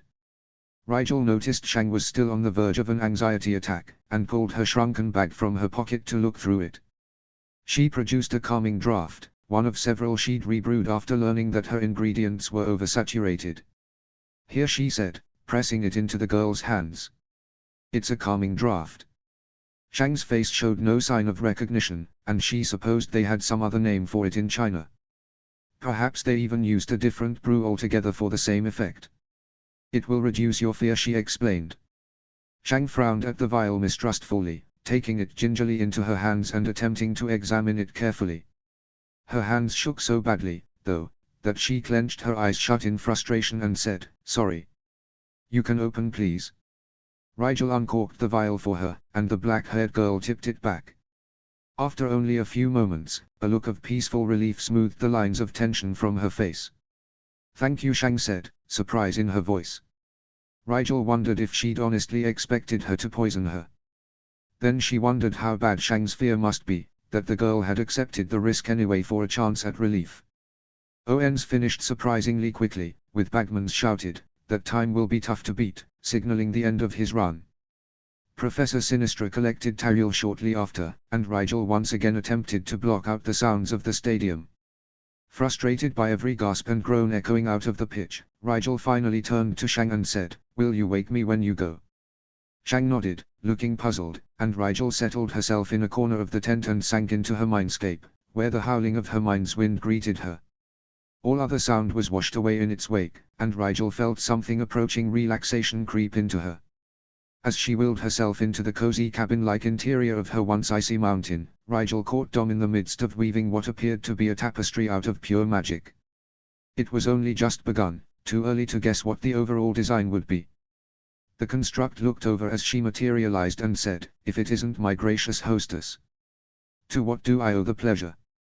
"I just needed to get away from reality for a moment," she said, sinking into an armchair with a sigh. Dom made a noise of understanding deep in his throat. "Your emotions have been especially volatile of late. Is everything all right?" At mention of her emotions, her mind went to the night Draco kissed her. She pressed her lips together against the remembered feeling and grimaced. "It's been a strange week. The second task is today, so try not to use too much magic," she added. He paused in his weaving and gave her a sidelong glance. "You have more than enough. No telling what I'll be facing though," she said. "Maybe I'll see the dragon again, I'm sure it wasn't cheap moving one out here." Dom stood from his task with a long-suffering look. After conjuring a pot of tea and flawlessly pouring Rigel a cup, he leaned back in his chair and said, "I've finished sifting this batch of magic. The foreign magic behaves the same as the last batch. I've stored it together." He indicated one of the closed cabinets with a careless flick of his fingers. Rigel nodded in understanding.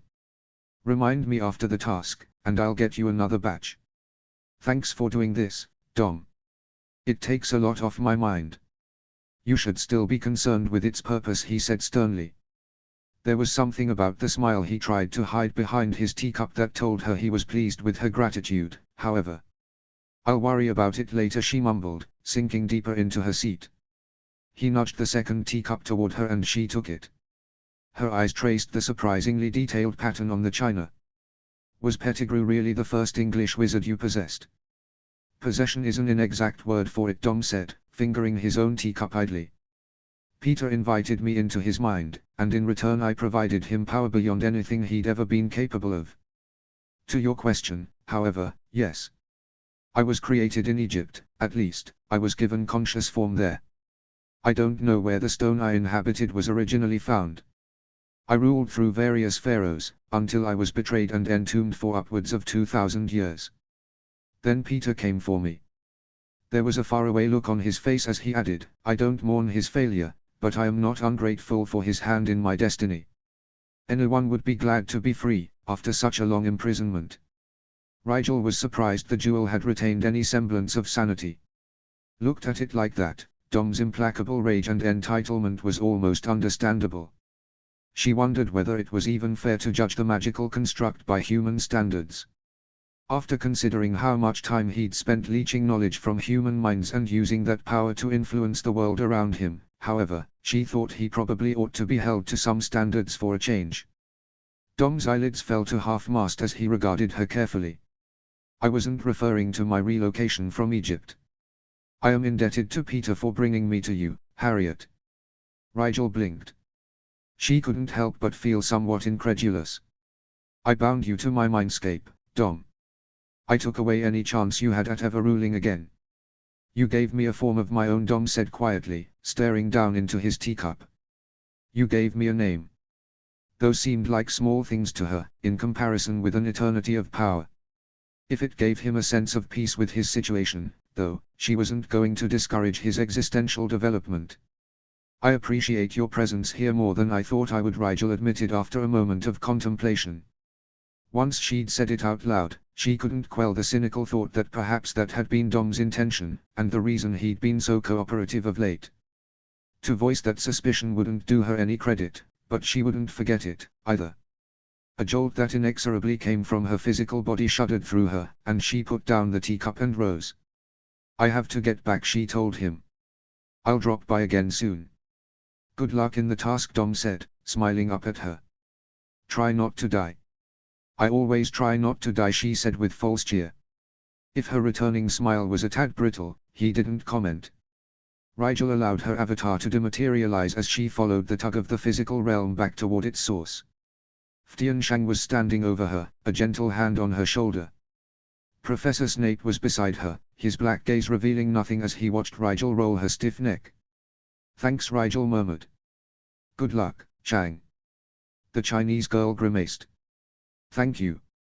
For the calming draft as well.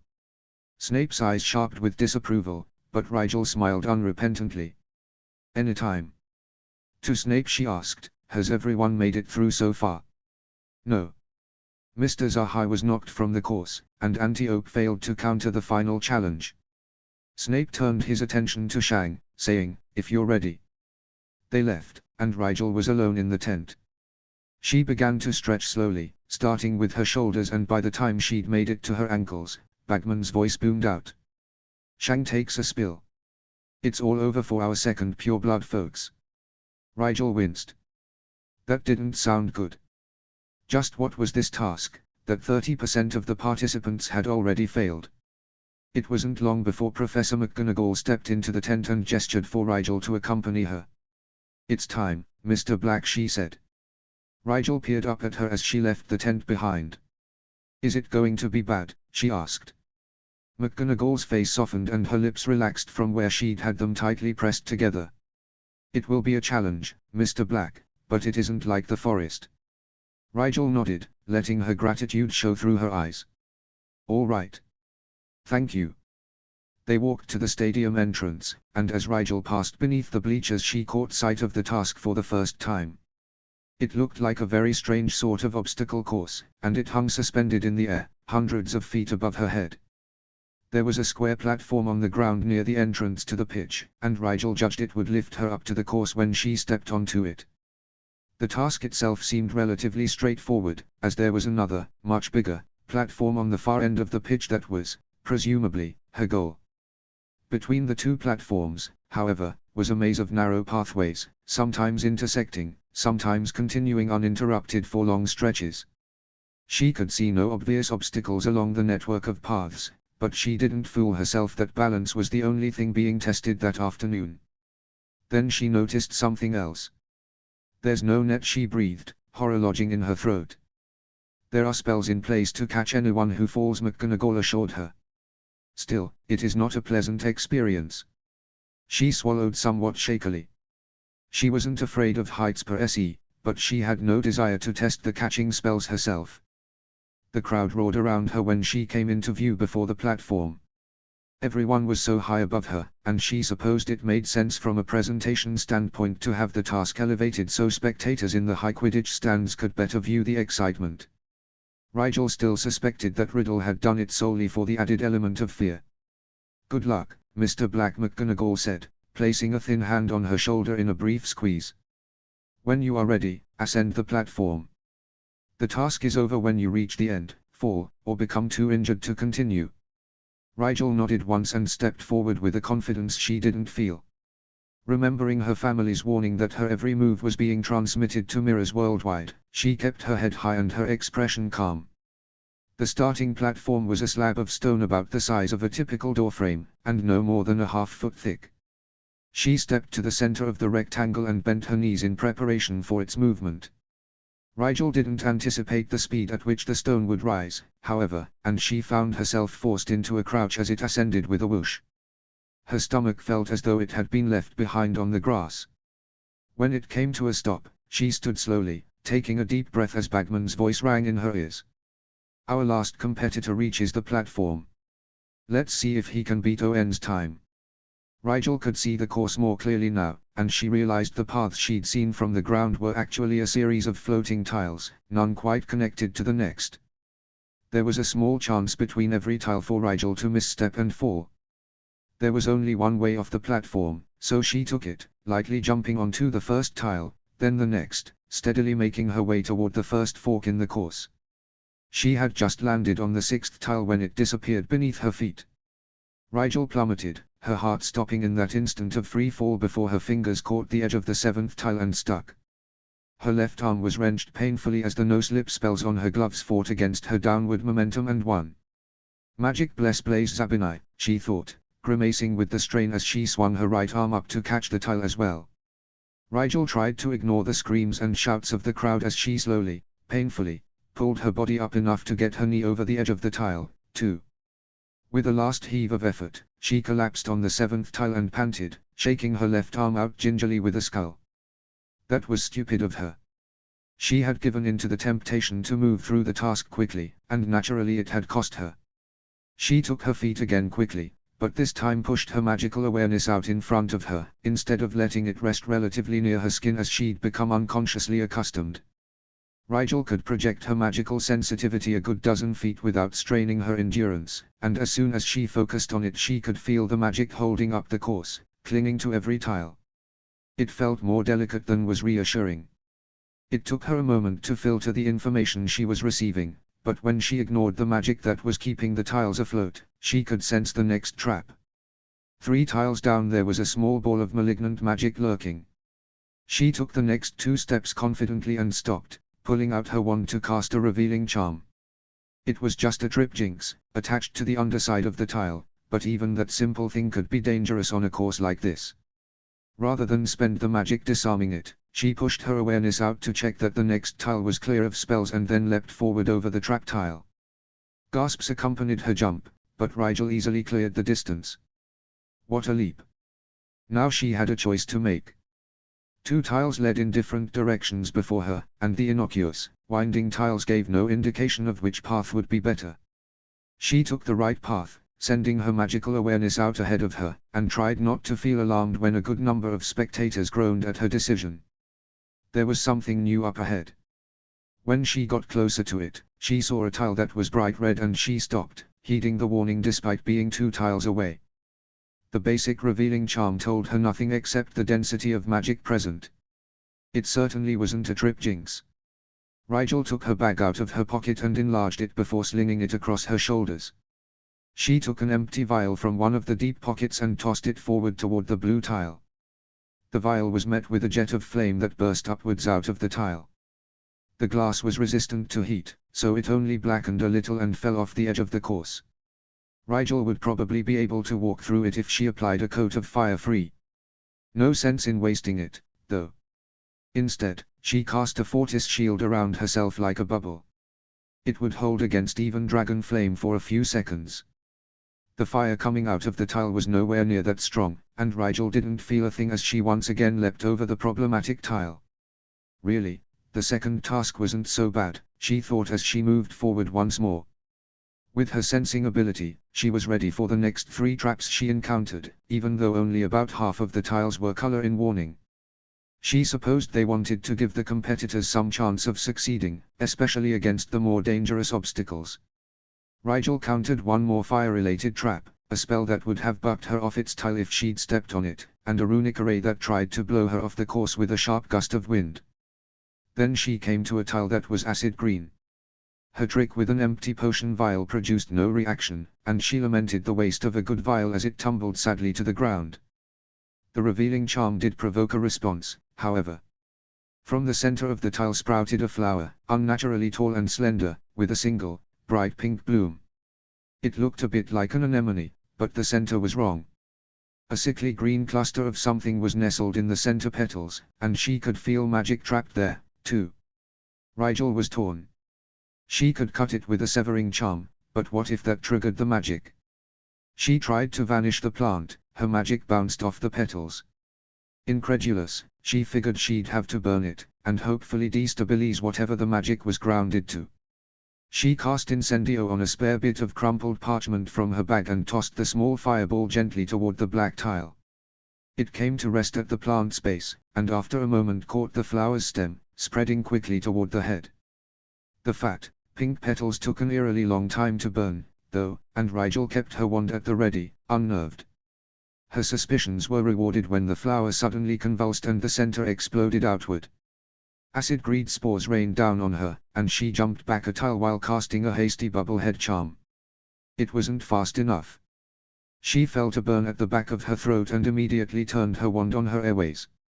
From her fight with Ralph in the lower alleys, she knew what to expect from this kind of attack. It wasn't exactly the same as sleeping gas, but the process of identifying the foreign substance in her lungs and metabolizing it before it could be carried any further was similar. The poisonous spores were potent. Even though she'd only breathed in a small portion of what was spewed from the still-burning flower, her vision was already narrowing at the edges. She fought back against the temptation to close her eyes and kept at herself healing. After a brief, confused moment, her magic had flushed as much of the invasive substance as was possible. Rigel shook off the lingering drowsiness and moved forward again. The flower was just a pile of ashes, now, and the tile had turned back to an innocuous tan color. She stepped past it, and the crowd erupted into cheers. Black shakes off the sleep spores. Can nothing stop this champion? Rigel was about a third of the way along the right-hand path now, and ahead of her was another fork. Left would take her back toward the center of the course, which meant a relatively straight shot toward the finish line. There seemed to be more colored tiles on that path, though. After a moment's indecision, she went right. Almost immediately, her magical sensitivity flared with warning and Rigel dropped into a crouch so fast her knees popped. An arrow of fire whizzed over her head, and another followed it as she half crawled, half jumped to the next tile to avoid it. They were coming from the red tile on the middle path, and she scowled at the unfairness of being waylaid by something not even on the path she'd chosen. Rigel cast a Fortis shield as she stood, but a moment later she was flat against the tile again as a third arrow shot through her shield. The only thing that saved her was its deceleration as the arrow met resistance. Muttering a curse at whoever designed the obstacle course, Rigel channeled her frustration and consciously summoned a Dipasco shield instead. She waited until a fourth arrow fizzled into nothingness as it met the shield before standing. Somehow, it seemed nothing she did would be effective twice. She wondered whether the course was evolving as she went, but doubted even Riddle was that good. The red shield hung hazily around her as she very carefully moved forward. She had to hold it several inches off the ground or risk dissolving the tiles beneath her feet. When she was clear of the arrow tile's range, she dropped the Dipasco immediately. It was too draining to justify keeping up, even though she doubted anything the course threw at her could penetrate it. 2 tiles after she dropped the shield, a non-colored tile let out a hiss beneath her feet and white mist sprang up all around her, choking her senses before she could so much as hold her breath. She froze as her vision went completely dark. Why didn't I sense anything?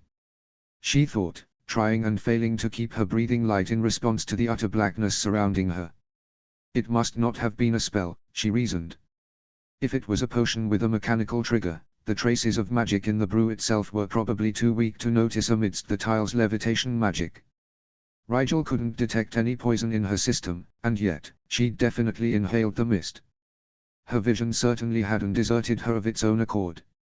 She realized with a sickening stomach turn that her hearing was gone, too. The world around her was silent. At the same time, though, she could feel the stone beneath her feet. She hadn't been transported, then. She racked her brain for potions that could take away sight and sound but leave her able to feel the breeze on her skin and smell the sweat on her clothes. There were two that she knew of. Monestra's malediction could cut off any of the five senses depending on how it was brewed. She supposed someone clever enough could combine two of the five into one mist, or perhaps the mist was a combination of two potions released simultaneously. The other one was Prisoner's Poison. It was once a popular potion in law enforcement, before the runic sequence to bind a person's magic to their skin was discovered. Prisoner's Poison deprived sight and hearing both, in addition to cutting off the conscious use of a person's magic. It didn't prevent accidental magic, which was part of why it fell out of favor. Rigel very carefully cast a warming charm and felt the corresponding rush of heat. Monestra's malediction, then. She sagged with relief. Rigel had hoped even Riddle wouldn't be sadistic enough to bind someone's magic mid-task, but she was constantly relearning not to underestimate him. The cure for Monestra's malediction was tree sap, specifically from a grove of wandwood trees. Rigel had both black walnut and sycamore in her kit. Slowly, aware that she could easily lose her balance on the path without sight to orient her, Rigel felt for her bag's opening and groped her way along the extended inside until she came to the compartment she wanted. There were two vials inside, as expected, and she brought first one to her nose, then the next. She drank the black walnut, even though the sycamore was sweeter, because black walnut was only 7 nuts an ounce. Her vision cleared just as her hearing came rushing back. She winced as the silence was blasted into 100 screaming pieces and Bagman's voice roared in her ears. Looks like someone came prepared. Black becomes the first champion to overcome the antisensory mist. Rigel summoned her magical awareness around herself like a cloak and moved forward once more. A brown tile was the next in her path, and without needing to be provoked a wall at least twice her height sprang into place before her, blocking the rest of the path entirely. She could double back and try a different path, but she was almost to the end. Running a hand along the surface of the wall confirmed her suspicion that it was too smooth to climb. The wall was coated with some kind of wax, and almost slippery to the touch. She considered it. The wax was thick enough to draw in. With a smile, Rigel used her wand to draw a simple, linear alchemical array. She bound the array in a wide circle at waist height and wiped her wand tip clean. As she pulsed magic into the runes to activate it, the stone within the circle cracked and crumbled until it was nothing but a pile of fine sand. She pushed her way through easily and continued. The roar of the crowd was picking up once more as she neared the last colored tile. Before she could get there, her sensitivity shivered as it brushed up against something powerful in a nondescript tile just in front of the obviously colored one. She tossed a vial at it, with no reaction. A revealing spell came up blank as well, but she knew something was there.